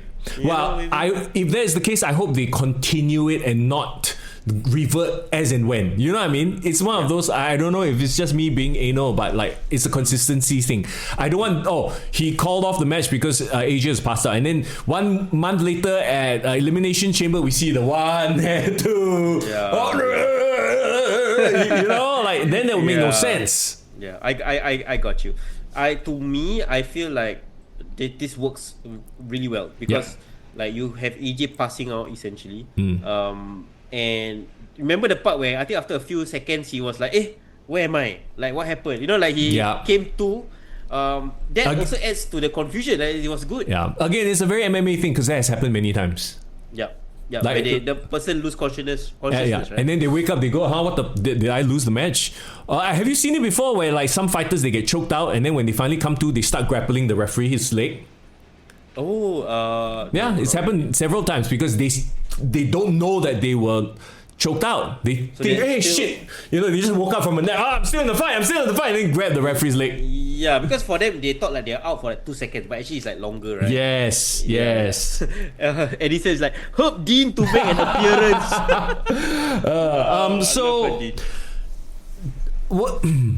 So then comes the retiring. Do we truly believe that AJ Styles has retired from professional wrestling, or has he retired from the WWE? Because there you go. I wonder if what he did in the ring is an indication of this. Because I don't know if you noticed this, as he was taking in the cheers, as he was basking in the adulation, he slowly takes out his glove. Takes out one glove, takes out the second glove, goes to put it down, but then picks it back up, puts it back on pose. So, what does that mean? You know what it means. I mean, the speculation I think most people are thinking of is that, yes, my contract with WWE is up. Yes, I've wrestled my last match there. Edge also said the same thing. I've wrestled my last match there. But you know what happened after that, right? So, I mean, to me, that is such an obvious sign that he's not done. That he took off the gloves to tease it, but he never leave it in the ring. Because, John Cena, he left his shoes in the ring, right? Like, he's probably going to go to Japan. He's probably going to TNA. I hope he doesn't go to AEW. I was waiting for you to say that. But you know what? I will give you a counter argument why I think he should go to AEW. The one, look, I actually believe that this is his final year. I actually do believe that he wants to finish. But don't do it in AEW. Because I feel like he will always be known as the guy who became a star outside of WWE, right? Yeah, sure. Do it in TNA. Do it. That's his spiritual hometown. Do it in Japan. But TNA will not give him the stage, Like, what do you mean? TNA won't give him the stage. No, outside of WWE, the biggest stage there is, realistically, is AEW, right? But he's not about the big stage. He's already been at the biggest stage. The only reason to do it is to do it for nostalgia. TNA, Japan. TNA, Japan makes sense. But if you know your history, you know who kicked him out of Bullet Club before he went to WWE? Who? Kenny Omega. I don't want him to go. And you know who else is in AEW? Who? Wendy. Hey, Samoa Joe. As much as Joe versus AJ is very mouth-watering. Yeah. Oh my god, what Alfred said? Oh, foreign don't sell out. Huh? What? Oh, because I'm like shilling AEW, is it? Oh, no, right. okay. If you think about it, right? If he wants to tie up any more loose ends in his career, yes, he should do one more Legends match in TNA. Yeah. I think he should have a match with Christopher Daniels or who's the main guy, like Kazarian, like some of the OG people. I think he definitely should have a match in Japan. Yeah. I don't know who's a big star there because all the big stars are now in AEW, right? Yeah. But can you imagine? At least think about it. AJ Styles and Will Ospreay, they just missed each other. AJ Styles and Takeshita. No, I don't. No, I know. I don't care. I don't. You give me Joe versus AJ, then yes. Okay, at least two people. AJ and Joe, yes, they gotta run that back. And then AJ and Omega just to wrap up that whole Bullet Club storyline. I think that would be a good way for him to finish up his career outside of the WWE if he wants to tie up all the loose ends of his independent career. To me, he's already been at the big stage. He doesn't need to go to AEW. If anything, let him and Joe do a match in Japan. I would be for that. Or let him and Joe do a match, at a different promotion. Just not AEW. Don't go and stink up your career by messing around there. I gotta admit, like, Edge hasn't been the same since he went to AEW. Right? Right. Yeah. But if Edge comes back, I would welcome him back. Open out to WWE. Zayden says, I think there was some tease between him and Santana. Who is Santana the TNA champ? Oh yeah. Santana posted something on bro. Yeah. It's got to be TNA. Then it's got to be TNA. Like no AEW. Just go back to where he came from. It makes so much. It's poetic that he retires in TNA. Okay, but then my question is, how soon is he gonna have his last match in TNA? Is he gonna be like in the next few months, or is he gonna go for an extended run in TNA until the end of the year? Because now they have a new TV show at what was the TV show? AMC. Yeah. Walking Dead. I still remember. Yeah, that's the only reason I know that TV channel. The AMC's Walking Dead, right? But yeah, I think you know what? I think he just does dream matches. He's at this. He's been doing that in the WWE, right? Now he's just going to go off, have a few matches with whoever he wants in Japan, and then end it in TNA. Okay, fair enough. I'm happy for him. I think he never needed a WrestleMania spotlight. I think he was never Mr. WrestleMania. He was always Mr. TNA. Mr. TNA. So let him have one more Bound for Glory. Bound for Glory. Bound for Glory. Bound for Glory, yeah. 10 p.m. heating up. That's why. Joe versus AJ. Come. Tony, can please let Joe go. No, Edison got better idea. AJ Styles in SPW. Come. Come. AJ versus Naito. For the SPW championship. For the Singapore Championship. Southeast Asian Championship. I will gladly welcome AJ Styles to rent the room beside me. Nearby only. You don't want none. He wants none. I can give you some garlic naan. No, he don't want none. Okay. Oh my god. You know when AJ used to have a feud with Jinder Mahal? Oh yeah. Why? What, Mr. Young? Whenever and then his music comes out, it's like, he don't want none. I'm like, that's why he's feuding with Jinder Mahal, is it? These are internal thoughts that I never verbalized, but now I verbalize because this, might be our last episode. Irvin is like, we need Wendy, yes, that's what we need. I'm waiting for that Samoa Joe tweet, man. Where's that tweet? Yeah, how's Wendy? There you go, Gunther versus AJ Styles. We have Drew versus Sammy next. I enjoyed the match. I just thought it was incredibly obvious who was going to win because there's no way Sammy was going to win, right? Yeah. I wish there was a buffer match between Gunther, AJ, and Sammy and Drew. It's a bit long already, what? Yes-ish, but I just felt like the crowd took some time to get back on board. I think the crowd was a bit spent from the AJ and Gunther match. Yep. But for me, like Sammy, of course, had the home crowd, hometown advantage. They're gonna build him out eventually. It's just that like I just couldn't get into this match as much as I thought I would. That's the thing. I just felt like I couldn't get into it because it felt like a foregone conclusion. There was no way Sammy was gonna win. Just none. Zero. I mean, okay, in a vacuum, Sammy one night in Saudi Arabia, anything could have happened. It would have been a big moment if that happened. But putting on our producer thinking cap, our creative thinking cap, right? Like, Yeah. I do not want Sammy to bring the title into WrestleMania. It won't be a marquee match. Nope. Or But, if you yeah. have him like, hot potato the title, it makes Drew look bad. Exactly. Drew just won the title. Yeah. And why would Drew, after beating him 11 times, suddenly lose it one night? And Yeah. just as his title run is about to start. Also, they kind of gave it away because they haven't even gone to this match. They already have all these teasers of Cody Rhodes and Jacob Fatu. So like his title scene is pretty stacked. He got other more interesting challenges for me lah. Yeah, exactly. Yeah. Div says, can you imagine though if Sammy had won and Roman picked Sammy to challenge at WrestleMania? Ooh, full circle moment. We can only dream. But let's be real honest here, right? Can you see Sammy versus Roman as a marquee WrestleMania match? Or no? Like, we love Sammy. That's not going to sell tickets, unfortunately.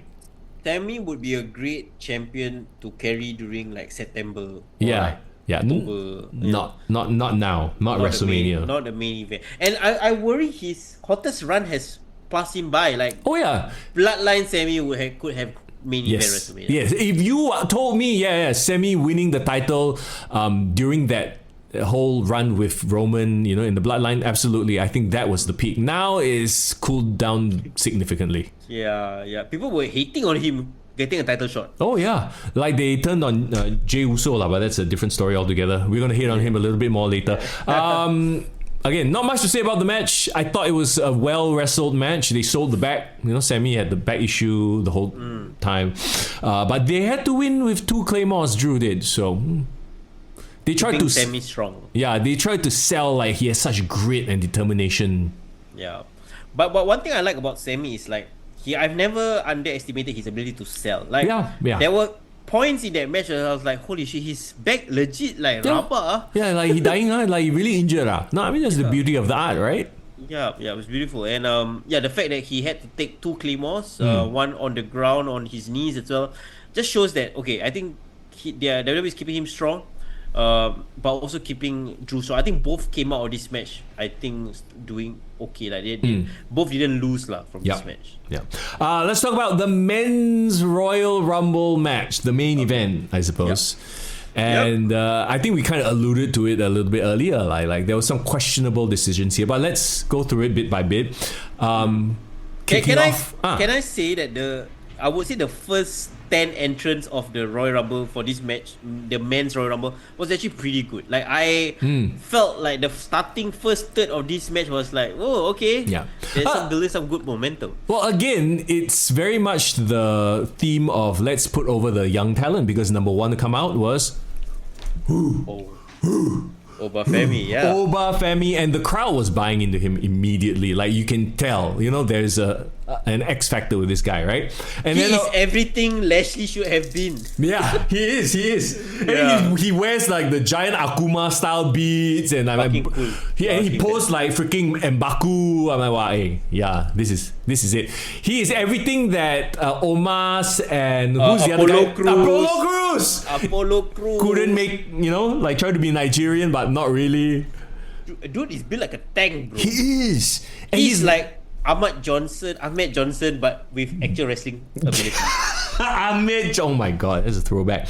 Number 2 was Braun Breaker. So here we go with the first of the shenanigans. Okay. Hooded Man is back. Do you think they really screwed up and spoiled Braun being number 1 and they had to do a pivot? Say that again? Braun being number 1? Do you think that they actually kind of like shot themselves in the foot and accidentally revealed that he was going to be number 1? Do you know about this? Oh, on the pre-show, is it? So on Twitter, somebody caught, like I think during SmackDown, they flashed the card and Braun was gonna be entrant number 1 by accident, and they had it on the screen for quite a while. So that seemed to be a leak by accident, and then they kind of tried to rescue or salvage the situation by having Paul Heyman like address this during the pre-show, saying like, Adam Pearce, you trying to purposely screw me up, blah blah blah, sabotage this whole situation. I was wondering what that was about. So they said that, oh no, it's a random draw, blah blah blah, right? I thought that was just storyline. So Yeah, so I do not know whether what's real or what's not, but I felt like they had to kind of pivot and instead of making him number one, make him number two. But it would have been the same thing. Yeah, but more importantly, the decision to have him eliminated without actually entering the match. Do you think that was a smart way to keep him strong? The thing is, this hooded mask thing is super played out. Like, you done it with Theory. Like, to me, I kind of like, alamak, why do this? You know what I mean? So I can see where they're going with it. But I agree with you. It's a bit like overplayed. So the question is it Austin Theory? Because he was previously the hooded man. And technically, if you think about it, there's this lingering theory that Austin Theory is still working for Seth Rollins and sent there to infiltrate the Vision. Because let's not forget, who used to be one of Seth's disciples? Austin Theory. Right? I'm gonna say Buddy Matthews. It was Buddy Matthews and Austin Theory. Yes, I know, both of them. Yeah, so it would kind of make storyline sense that, down the line when Seth does come back, haha, I sent him in there to screw with y'all because he's my disciple all along, da-da-da. Yeah, but it didn't allude to it when Theory appeared in the Rumble later on, so... No. So it could be a swerve. It could be like, oh, I'm going to attack you while fully hooded, right? So now they're trying to play up the mystery of the Mystery Man. The problem is, they did this stupid Mystery Man thing already. So now it's like, again, what? Yeah. Do you think it was a cop-out to not have Braun in the Rumble though? I don't know. To me, it depends on where they go with this. A lot of the time, I don't want to make a decision say, oh, this is terrible, right? Because ultimately, there are so many other stories being told. Okay lah, get Braun out. Like, this is a great way to not make Braun look bad by being eliminated. So he was never technically eliminated because he was destroyed before even entering the match, and then Oba just threw out the carcass. Yeah. I mean, it's just a missed opportunity because can you imagine Braun and Oba like kind of like running through rough shot and like beating everyone for like the first 5-6 contestants? Yeah, maybe. Yep. So that's the thing. I think they wanted to give Oba the shine. So Oba had the Brock Lesnar treatment where everyone who came in, he threw out. And he threw out some legit, like, okay, so Oba eliminated Braun, albeit with help from the hooded man. Rusev! Poor Rusev! What? Like, okay. Solo Sikoa, Rey Mysterio, Matt Cardona and Rusev, same boat. They just re-signed and then now they're just jobbing. Back to jobbing, yeah. So yeah, it's a huge push for Oberfemi here. Yeah, it's very hard because we had the standard of a very good Royal Rumble. This decade, the 2020 Royal Rumble was the best, best booked to me lah. So like every time like the first 10 gets like thrown out, like how Brock Lesnar did it, I get very excited. I'm like, oh, can they recreate that magic? Yeah, so Oba had me for that first 10 entrance. There you go. Let's go back to the hooded man for a little while. Yep. Who do you think is going to be? Like I said, it could be. They're trying to play it up like it could be Theory, right? Alfred said cannot be Seth in Taiwan. So that's the other thing. Yeah. Obviously, the Stomp is a Seth Rollins move, and Seth is still injured. A. B. I don't think he's still in Taiwan lah, but I know this is a complete sidetrack. Did you watch this dude climb a skyscraper? Yeah, I saw the Alex Hannell thing. And did you see who was on the commentary table? Yeah, what's the link? Why is Seth Rollins there? No, he's like, okay, I need some shit to do while I'm rehabbing this injury, and so since we like friend on with Netflix, tag me in, bro. Correct. So probably just Netflix just sending him a random assignment just for the vibe. Hey, you know what? I don't know why people were hating on him. Like, he literally said he's there as the everyman. He's not there as an expert climber to give comment. He's just there as a voice of the people going, bro, what the hell? Yeah, like what the hell are you doing? And trust me, I've been in the media industry. Obviously, you guys know what I do, right? There would have been a million other people who would have been way worse as a commentator. I think he did just fine. So he was fine. Yeah, I didn't have an issue. It's just the randomness of it. It's like Snoop Dogg appearing to commentate on some like dance competition. You know what I mean? Yeah. It's like nothing to do with you type shit. Yeah. What if they didn't say? What if actually Logan? Okay, so another name that has been floated around. Finn Balor. Why? Okay, you remember the storyline going into the to the Rumble? Finn Balor didn't have a spot. Finn wasn't given a spot. Yes, Yeah, correct. he was pissed off that how come I don't have a spot? So maybe it could be his way of, I don't know, taking some kind of revenge. But it doesn't quite hold up because you could see the guy's hand, and the guy's hand didn't have a tattoo, and Finn has tattoos all the way up to his hands. Correct. Yeah. That's one. And also, if Finn fights and feuds with Vision. with the Vision, then doesn't that start like a faction war between Judgment Day and the Vision, which doesn't make sense. Both on my heels. Yeah, exactly. Right. Yeah. I don't think it's Finn. But if it's not Finn, then what the hell are you doing with Finn? Yeah, That's the other problem. Yeah, that's another story for another day. But I can't even think of anyone else other than Seth. But Seth is so obvious that I do not want it to be Seth. Yeah. Does it make sense? And again, that's why it leads me to Austin Theory being Seth's proxy. But the fact that we are going back and forth about it, doesn't it mean that it's kind of working? Yeah, I guess it creates the intrigue. And like Austin has a sick new theme song which I really like. Sounds like Linkin Park. So like I think he has the main event theme song already. So he just needs to get there. You think so? Do you not hear the audience reaction for Austin Theory? He during had the pre-show? me. Oh, during pre-show, during the kickoff, Yeah, they they were on the cheer him. stage, right? Yeah. Everyone was booed in the Vision except for Austin Theory. Okay, I mean, just going back to his entrance theme, I feel like his entrance theme sounds like generic rock music number 5. Dude, you're clearly not a Linkin Park fan, bro. Bro, Linkin Park was on the theme song of this. Like, I get the nu metal vibe, but it just feels like nu metal number 4. Okay. To be fair, I think it's a great move to have his theme song be like Linkin Park because Austin Theory is a known Linkin Park fan. Do you know about this? Oh, this is such a random read, bro. No. Like, No. But have you because every time he's been posting content, right? He always put Linkin Park song. So I think this is his decision. Like I want some new metal sounding rap rock for my team. I just think it's bland. I just think it doesn't really like shout, you know? Like but then again, it will grow, I guess. It will grow, I guess. It's a problem with a lot of the entrance theme where it's just not like personal enough. It's no glass shattering. It's not, do you smell what the Rock is cooking? You know? It's not Kate Wilson. Hey kid, are you there? Oh god. It's not the Alvin says maybe it's the Saudi crown prince. Maybe it's Pat okay, you all need to stop it with your guesses, huh? It's Dante Chen. Oh yes, yeah. Okay, I will definitely pop for that. Let's move on from that. Yeah. So we got Javon Evans, who was the next young talent to be shown off. Bouncy. Yeah, but I think he had a few moments, but I don't think he was pushed quite as hard as Oba. Oba definitely had like most of the shine. Of course, they got to do the triple threat face off between Trick, Javon, and Oba. Yes, so they had to do the whole like NXT thing, which was kind of a cool NXT moment, I suppose. You know what it felt like? What? Small, medium, large. Yeah, of the same template, small, medium, large. Dude, Trick is a fucking over, bro. I was about like, can we talk about like even his debut on SmackDown over already? It's like this guy just oozes charisma.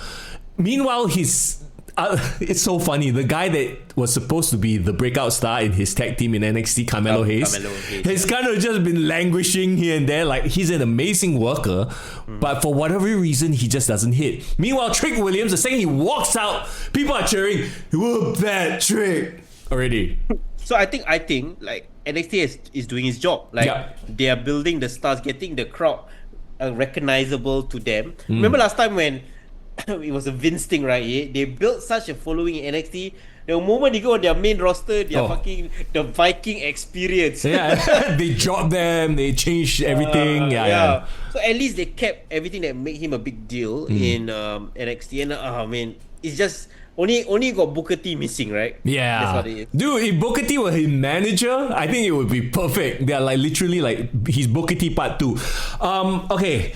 Let's talk about this decision. And I understand the decision from a business perspective, but from a booking perspective, it was not a great decision, I feel. Which is? AAA. The crowd did not react at all. They were quiet to Mr. Iguana, to La Parka, Lepaka is a legend. Man. Legend, yeah. I mean, he's like the gimmick is a legend. new. Yeah, it's a new version. It's not the same guy, lah. Yeah. Zayden says, why no Joe Hendry? I think Joe Hendry played out already. A bit. No, you need to not overdo it, lah. I think that's why. Yeah. But yeah, what do you think about the AAA inclusions here? I get it, like I know it's a business move. If this was a Royal Rumble in Mexico, yes, perfect. Yeah. Right. Yeah. But here it was received with like zero, like literally you can hear the crowd go, "Who the fuck is that?" Yeah.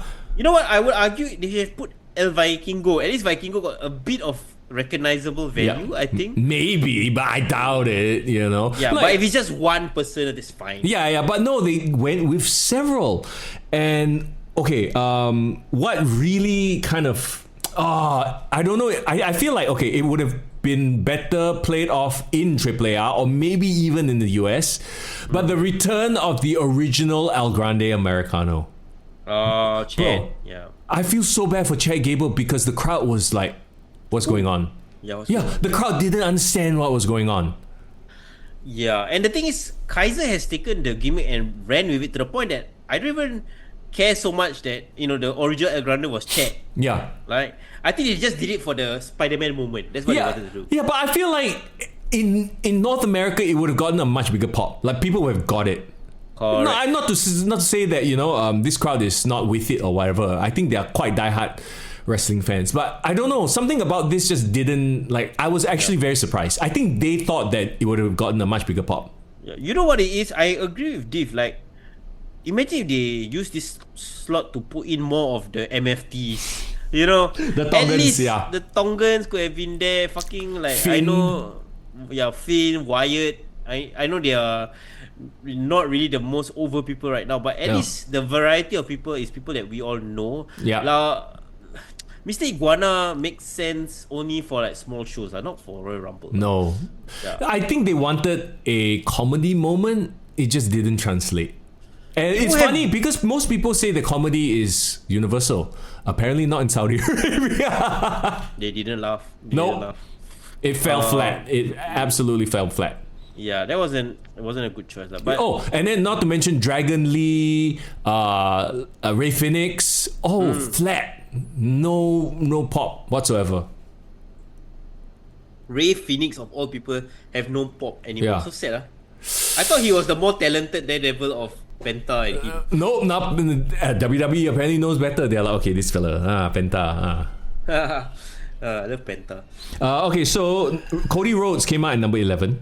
Okay. There's another thing. I hate that we're glossing over this already, but it was such a I'm a huge fan of the current El Grande Americano. Yeah. I was a fan of El Grande Chad Gable. The fact that he came back and they did the whole pointing thing and it mounted to a wet fart, like nothing. Like I hate that happened, man. Maybe that wasn't the right spot. Like that's the thing. El Grande, like, is the gimmick already is almost overplayed at this point also. So it's not as if like there's like a big tie off. Like, okay, if this was gonna lead to a feud between El Grande and El Grande, sure. I think that's what it's supposed to lead to, right? Like the original El Grande comes back to reclaim his crown. Maybe it would have been better off done at the AAA event. Yeah, you know what? The crowd will go crazy. And that crowd is predisposed because they already love this current iteration of El Grande. Then now there's another El Grande. Who's the real El Grande? Mass versus mass match. There you go, main event. The whole storyline should have played out in AAA. You're right. Yeah, but here it just was completely like bleh. Yeah. Anyway, I'm pissed off because I actually really like Chad and Kaiser. Anyway, Powerhouse Hobbs. Oh wait, no, they shake, and then bang, Royce Keys. Yeah. Did you appreciate that they do this now, where they show you the original name and then this is a new name. They did it with Finn Balor actually. Remember? Yes. In NXT. They did it more recently with Zack Ryder, Matt Cardona.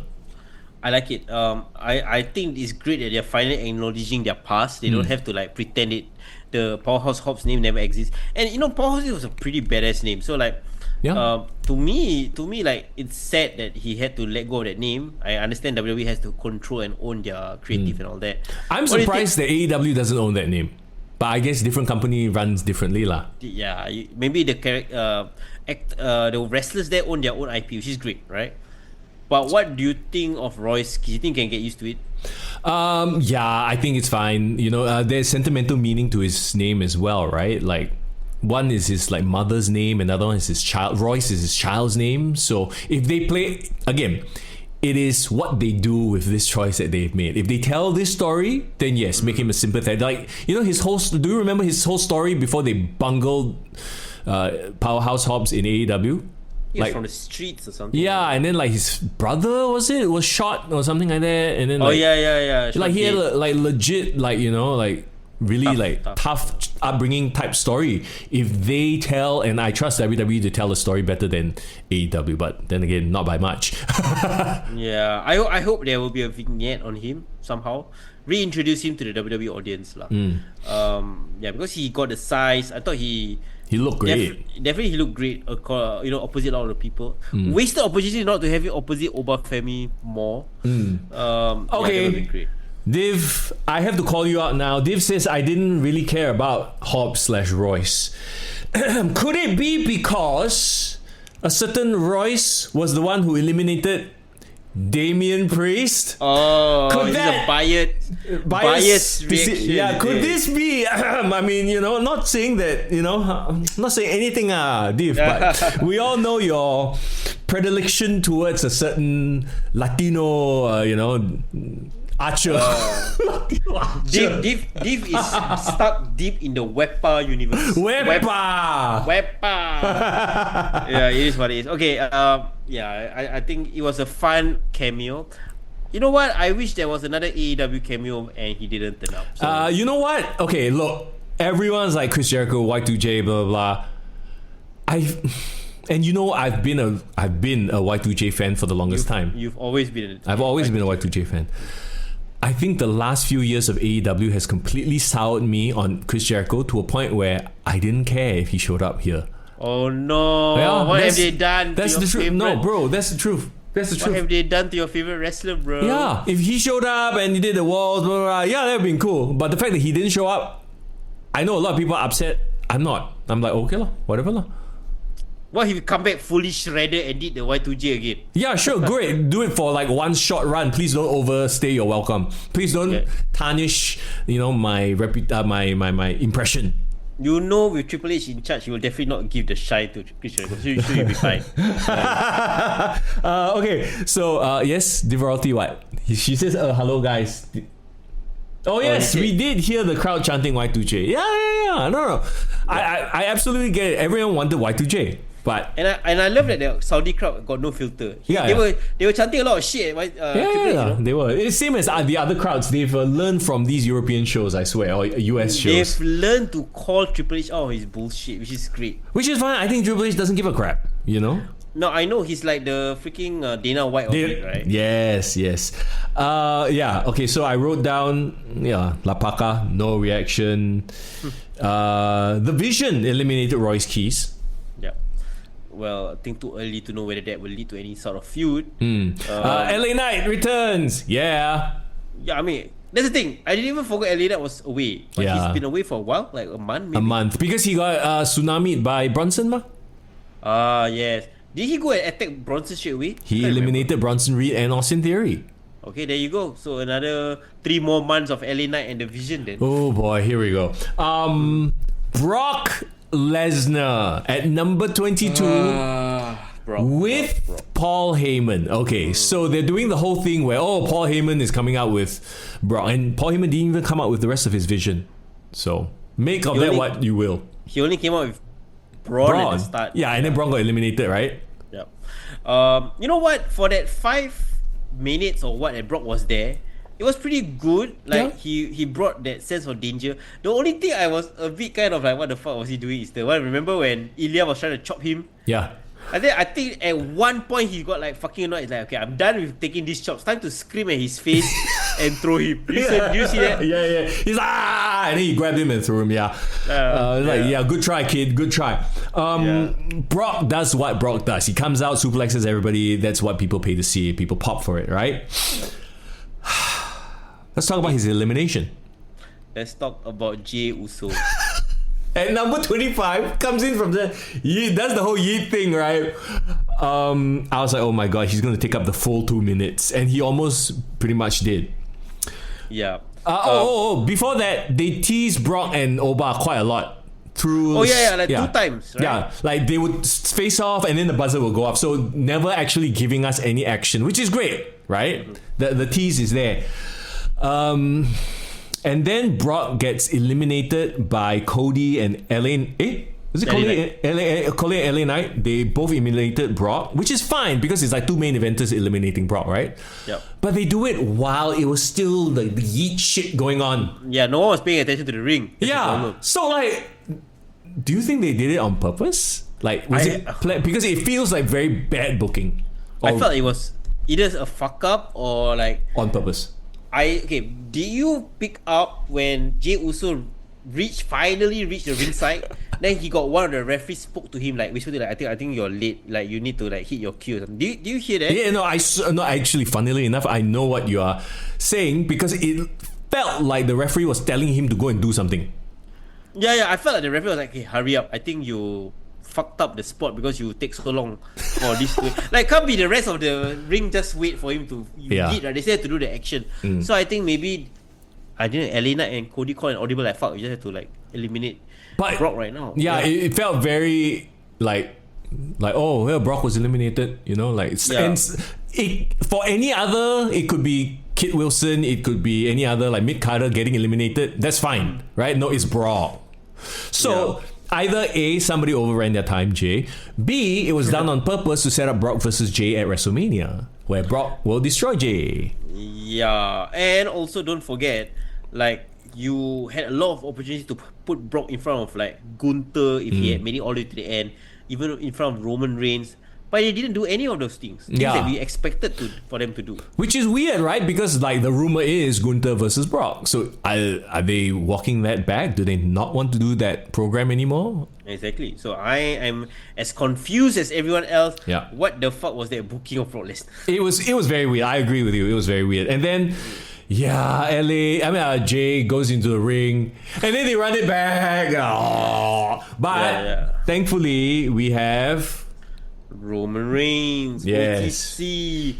I love that he was the one that put a stop to it. So he was the one who asked Jay to run it back and then whack Jay one time only. I thought that was quite funny. And it sets the tone for what Roman's going to be. Like, we had a thing. We are bloodline. But I'm my own man now. Yeah. And you saw the Pat McAfee comment that he made, right? Oh yeah, he was on the Pat McAfee show and he said the current crop they're not stepping up to the plate. He criticized creative basically. Which is, you know what? I think there's a lot of truth in it. True. Like they have not been able to recapture the Roman Reigns kind of overarching storyline. Yeah. The magic, which is a bit of a knock on Cody, to be honest, because Cody was supposed to be the guy. To be honest, yeah, because Cody started reverting to his formulaic everyday. His long ass promo. He got a bit boring. Yeah. But he always has that Homelander thing in his back pocket. So, bro, I hope it happens. I hope this is where we go. We'll get to that in a bit. Jacob Fatu, number 27. Cody Rhodes immediately goes after him because they're in the program now. Yeah. Jacob looks good opposite Roman Reigns though. Like they look like they could be a feud in the future. Yep. LA Knight was eliminated by Cody. Again, LA, one of the biggest pops of the night, never gets any shine. He will get his just desserts soon, hopefully. But he's definitely not. He can't main event WrestleMania. No. He probably have to be a champion outside of WrestleMania season. Like a Backlash or some random pay-per-view. Randy Orton 29, Gunther 30. Randy Orton is the biggest star in Saudi Arabia. I mean, the crowd is fucking in love with him, so that's fine. Gunther coming at 30, it felt like it was a downer. Just Gunther. Did we really need Gunther back? I get that, he wanted to do both, but he already had his moment, right? Like, to have him come in and do anything other than win feels like a letdown, don't you think? Yeah, I honestly, didn't care for him too much. You know what I thought was going to happen? What? I thought that Gunther was going to be AJ, and then AJ freaking shows up in the Rumble and wins. Can you imagine that? No, I guess not. Could have been another Tongan. Okay, maybe not a Tongan at 30. Maybe somebody. Yeah. You and your love for Tongans now, huh? Tongan lower. Oh no. Or J. What was that? Mateo. Jesse, Mateo. Yeah, no. Yeah. Final four. Final four. Honestly, I Reigns. thought Final Four was good. Yeah. Reigns, Orton, Gunther, and Paul. And I have to say, and several people brought it up as well, Logan Paul has been in the Final Four several years in a row already. Oh yeah, last year he was as well. Yeah. Yeah. Do you see him botch the what buckshot or not?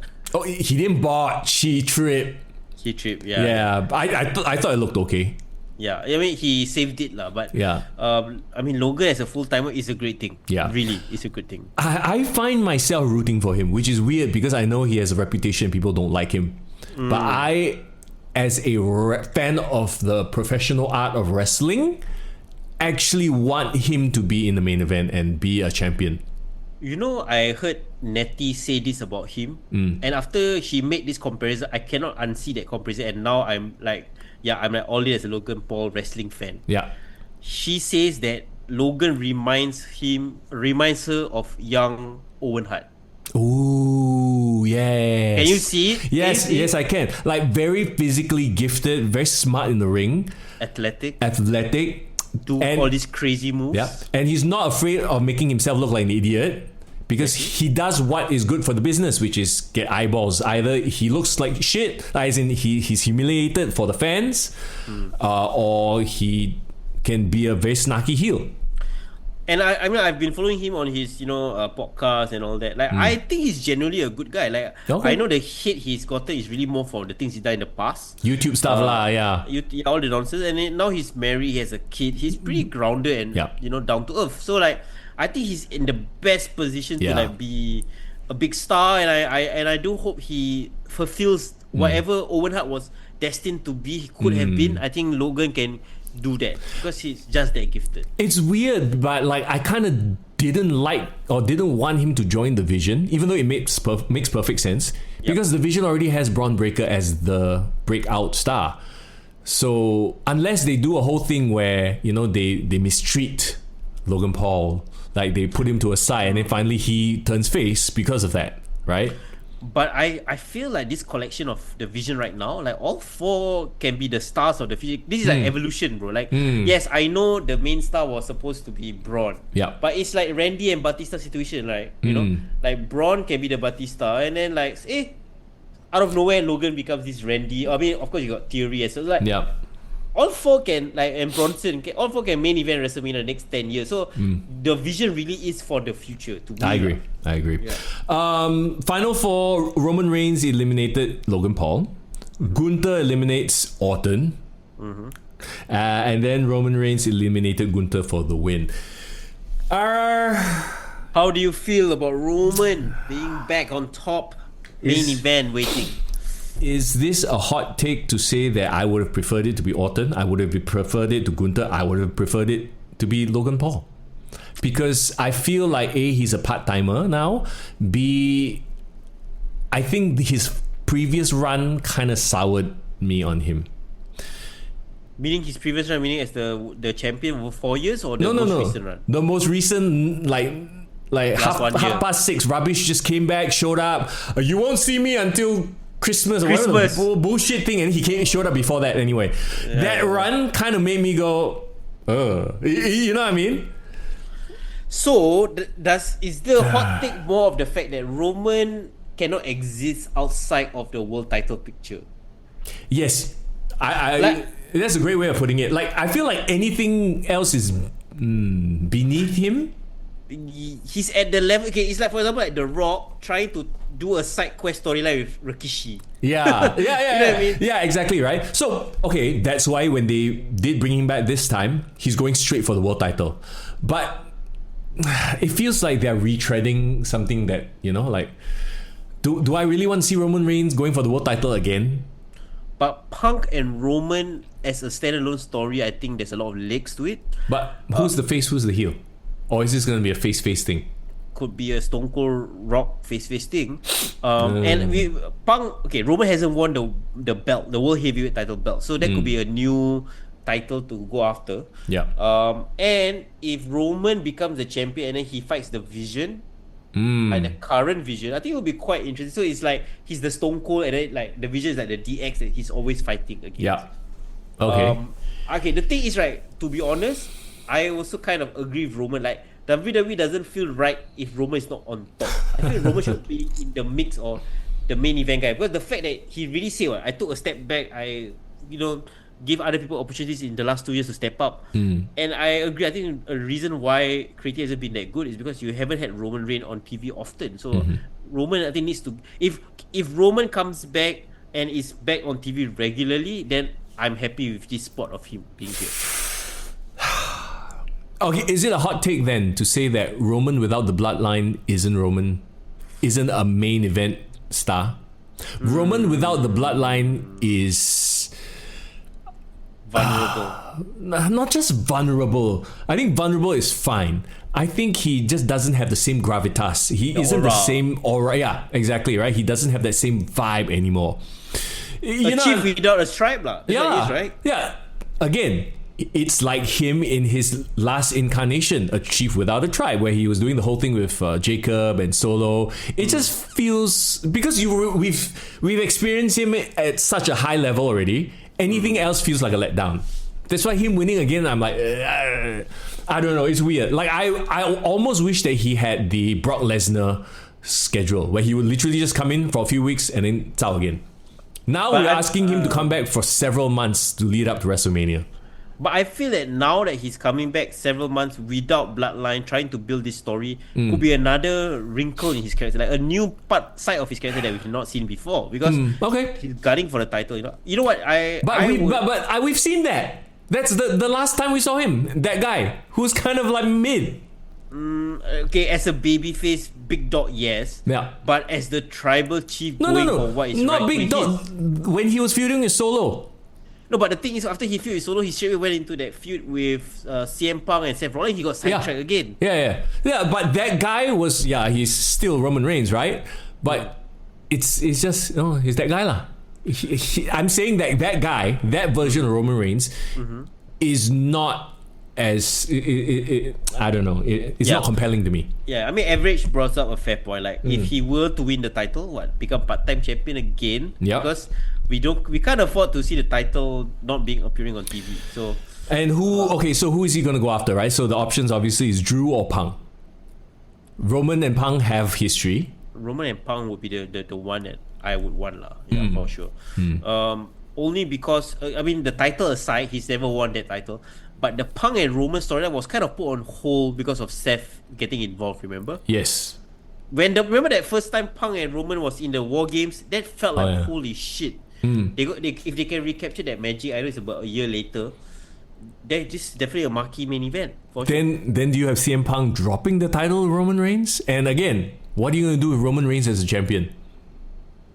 Well, Roman again feuding with the Vision could be the one that leads to the Seth Rollins thing. Maybe. Does Roman Reigns finally team up again with Seth Rollins to fight against the Vision? The Shield returns. Okay. There you go. Yeah, that's something. A lot. Like I said, like Roman on top feels right to me lah.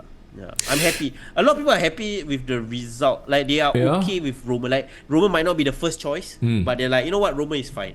Yeah. So I'm fine with that as well. I would have rather seen something a little bit different. I think that wanted.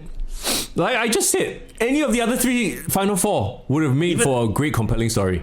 Oh, so if Orton won, you would have preferred Orton and then against Cody or Drew? Yeah, Randy, Cody, Drew, triple threat. I think that would be great. Actually, there's a built-in story there as well, right?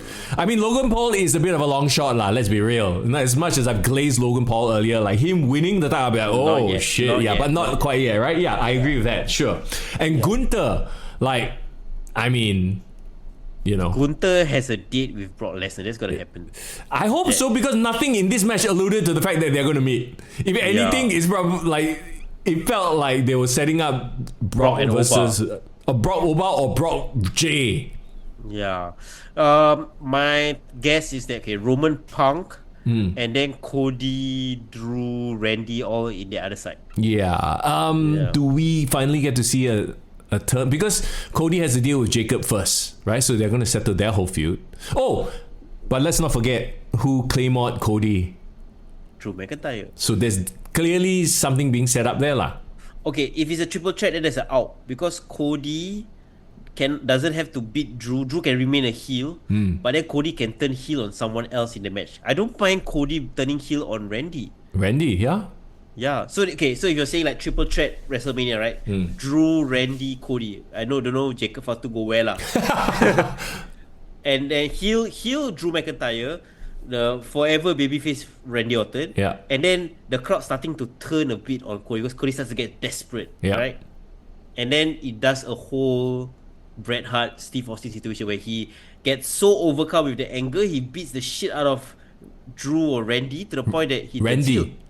Yeah. Because it's a triple threat match, ma. Oh, because Randy screwed up the finish and somehow Drew escaped with the title. And then like as she's walking away celebrating. Well, let's not also forget that there's Elimination Chamber to go as well. Yeah, at Chicago. By the way. Yeah, so CM Punk town. So Drew and Cody could be a thing, and then Randy sneaks in and wins the EC. Yeah. And then now he's inserted into it as well. So I mean, they can do all kinds of shenanigans, lah. Let's not kid ourselves. That's a lot. Zayden asked, when is Seth coming back? We do not know, but if Seth comes back, confirm there should be a Seth versus Braun match at WrestleMania, right? Yeah. So could that be what it is? Seth versus Braun for WrestleMania? If Seth was the masked man, lah. Yeah, I mean maybe. Okay, so what it could be is Seth is technically not cleared, but he's only going to be cleared for WrestleMania. So that's why they're doing the masked man shit. So they can just get some random whoever to just cover up, and then after that retroactively say, oh, it was Seth. It was Seth all along. Yeah, it is what it is. But okay, you know what? One thing I would say going out of Royal Rumble, I do like that there's a bit more intrigue. Like to me, like Jey Uso was so divisive as a winner last year that people were like, I'm not feeling WrestleMania right now. Yeah. But here people are still very interested to know what's going to happen. Like I want to know, we already kickstarted the road to WrestleMania.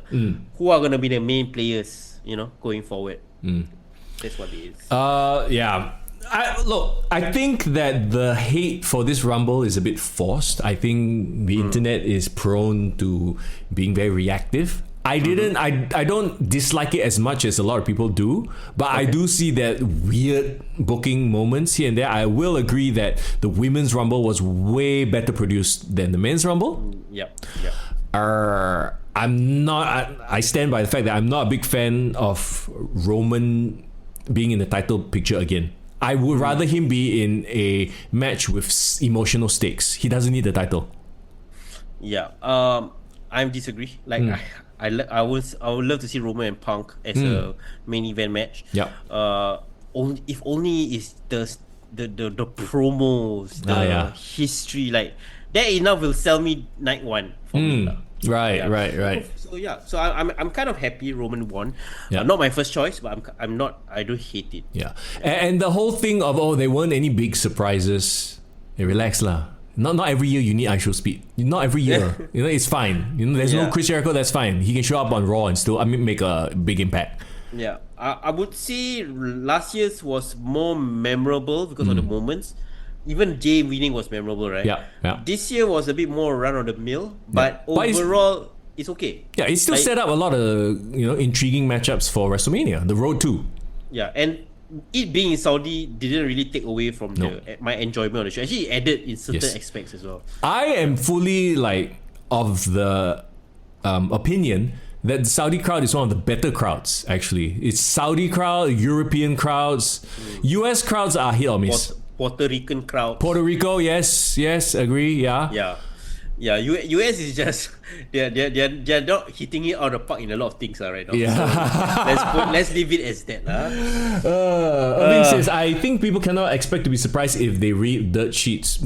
Yeah, there you go. That's why then again you have WWE themselves spoiling shit with Unreal stuff like that. But to be honest, going into this Rumble, I have no idea who was going to win. So I'm not mad at anything. Like even the people that didn't turn up, like it was kind of a long shot. It didn't take my enjoyment away. Like I wasn't like, oh fuck, it needs to be this.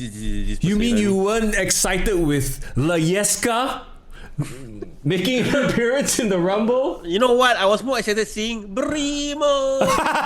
No, it's okay, Ken. and Nikki nearly starting a riot in Saudi Arabia. With Oh my god, with her gyrations. gyrations. Yes, Nikki and Lola Vice, they need to be reminded, excuse me, you're in the wrong country to do that. Nikki looking good for 40s. Okay, Bree also, both of them, they're twins. Oh yeah. After all, twin magic, bro, twin magic. I would give this a solid 7.5. Yeah, if I would give it an alphabet, I would say it's a B minus. Okay.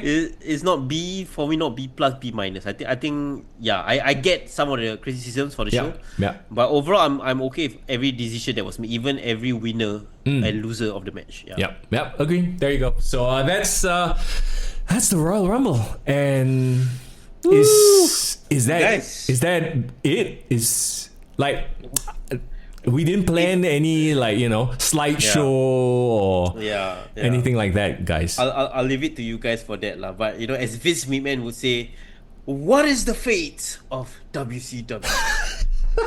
The very fates of Nitro is in the palm of my hand. Oh no! But the name on the contract says McMahon. Okay, look. If you missed what we talked about earlier, right at the start of the show, we'll reiterate it one more time, lah. So, moving forward, this will be the last podcast for Kick to the Gut for a while. I won't say it's the last because I truly don't know what's going to happen in the next couple of months. I'm moving on in my stage of life because I just quit my job, right? Some of you might have seen it on my social media. And I will take the next month or so to focus on my new thing. You will know what my new project is at the end of February. Yep. But for this to happen, I won't be able to do Kick to the Gut lah. Yep. And my hope is that this is a temporary thing. Same. And I know a lot of the people listeners here do not want us to end the podcast. So I would say this: the podcast on a weekly basis for now is over, but the Kick to the Gut brand will continue, right? Yes. Whether it's through me, whether it's through our Discord, whether it's through the whatever we post on like Instagram, you always know that I'm always going to be posting and reposting IG stories every single day. So that won't change. Yeah. And this doesn't mean you should stop supporting local wrestling. Quite the opposite. Keep going to the local shows. I will be there. That's how we can reconnect. We will, try our very best to go to the, Grapple Max shows, the SPW shows. Yeah. Ring of Rebirth. Irvin says Mr. Young going to appear in Unreal Season 4 WWE writer. I wish, man. Better than a lot of the people sitting in that table. No. Yeah. So you know what? We'll reconnect on. And I'll probably see you, Mr. Young, wrestling shows as well. For sure. But here's what I can assure you guys: the Patreon and the Discord, we're not gonna let it go. It's still gonna be there. In terms of the Discord, I think you guys know the drill over there. Every time it's a pay-per-view, Raw, SmackDown. Just chat, just chat with us. And you never know, we might do a watch along on Discord. Quietly, away from prying eyes. Yes. Yeah, but in terms of the Patreon, I still want to give value for the people who are still supporting us on the Patreon. So look forward to some announcements there. No feed pics of Mr. Young or Foreign, okay?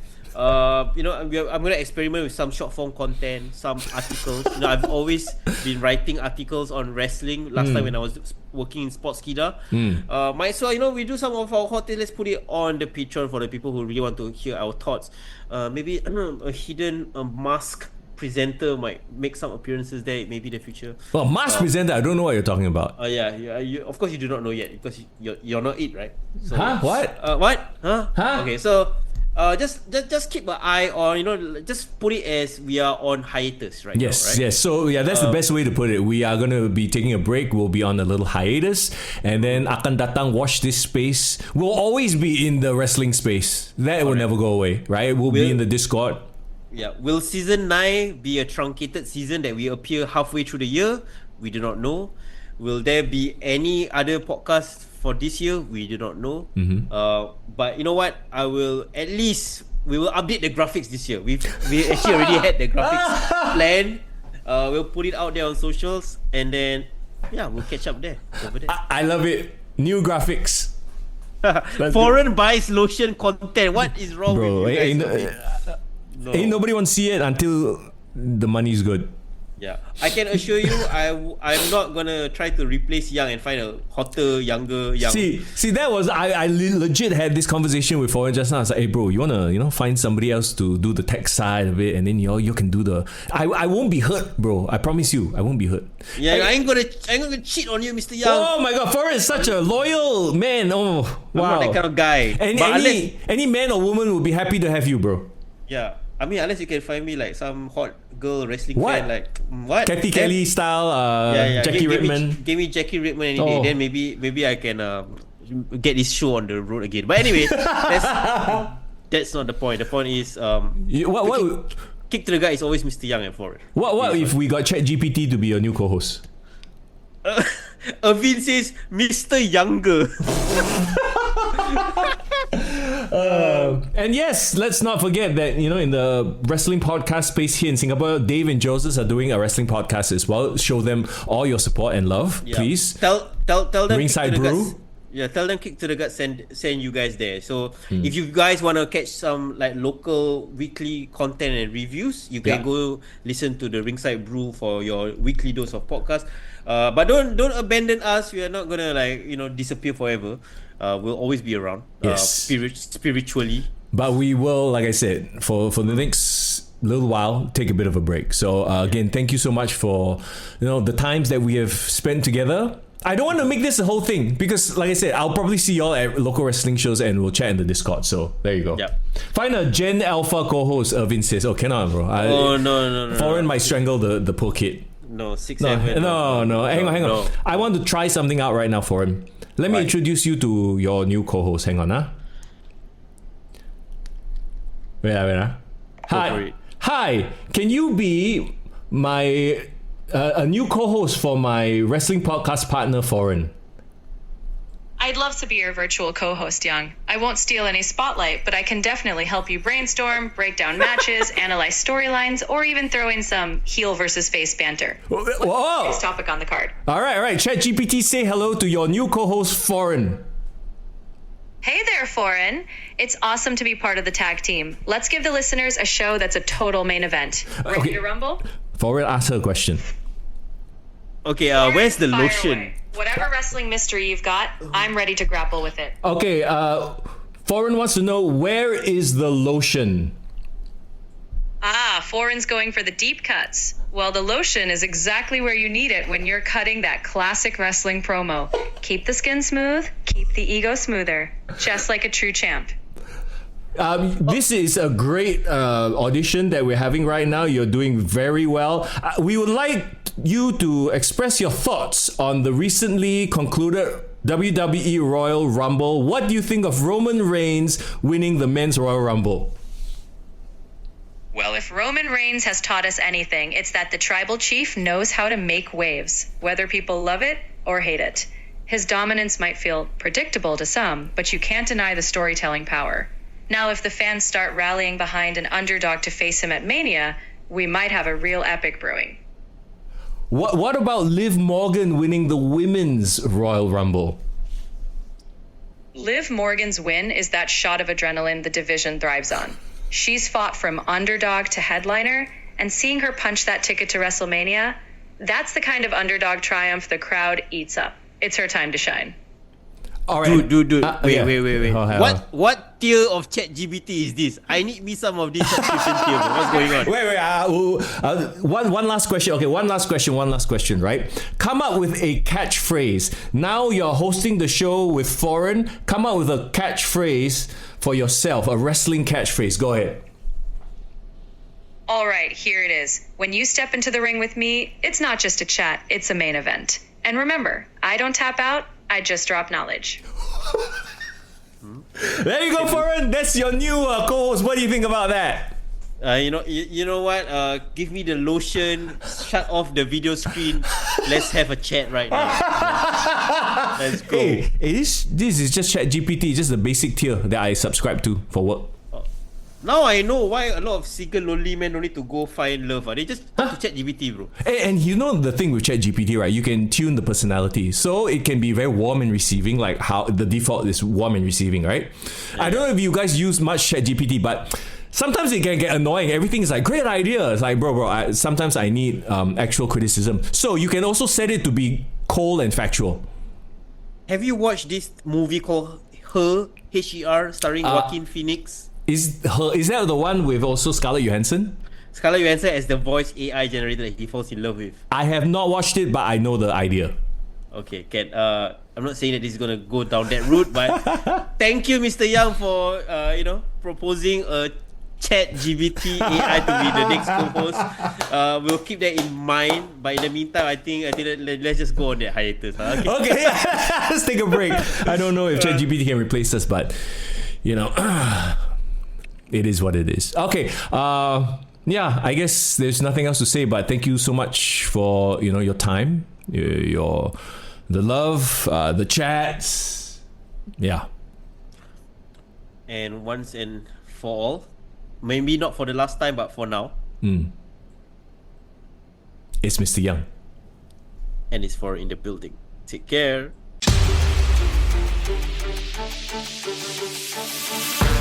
Let's go.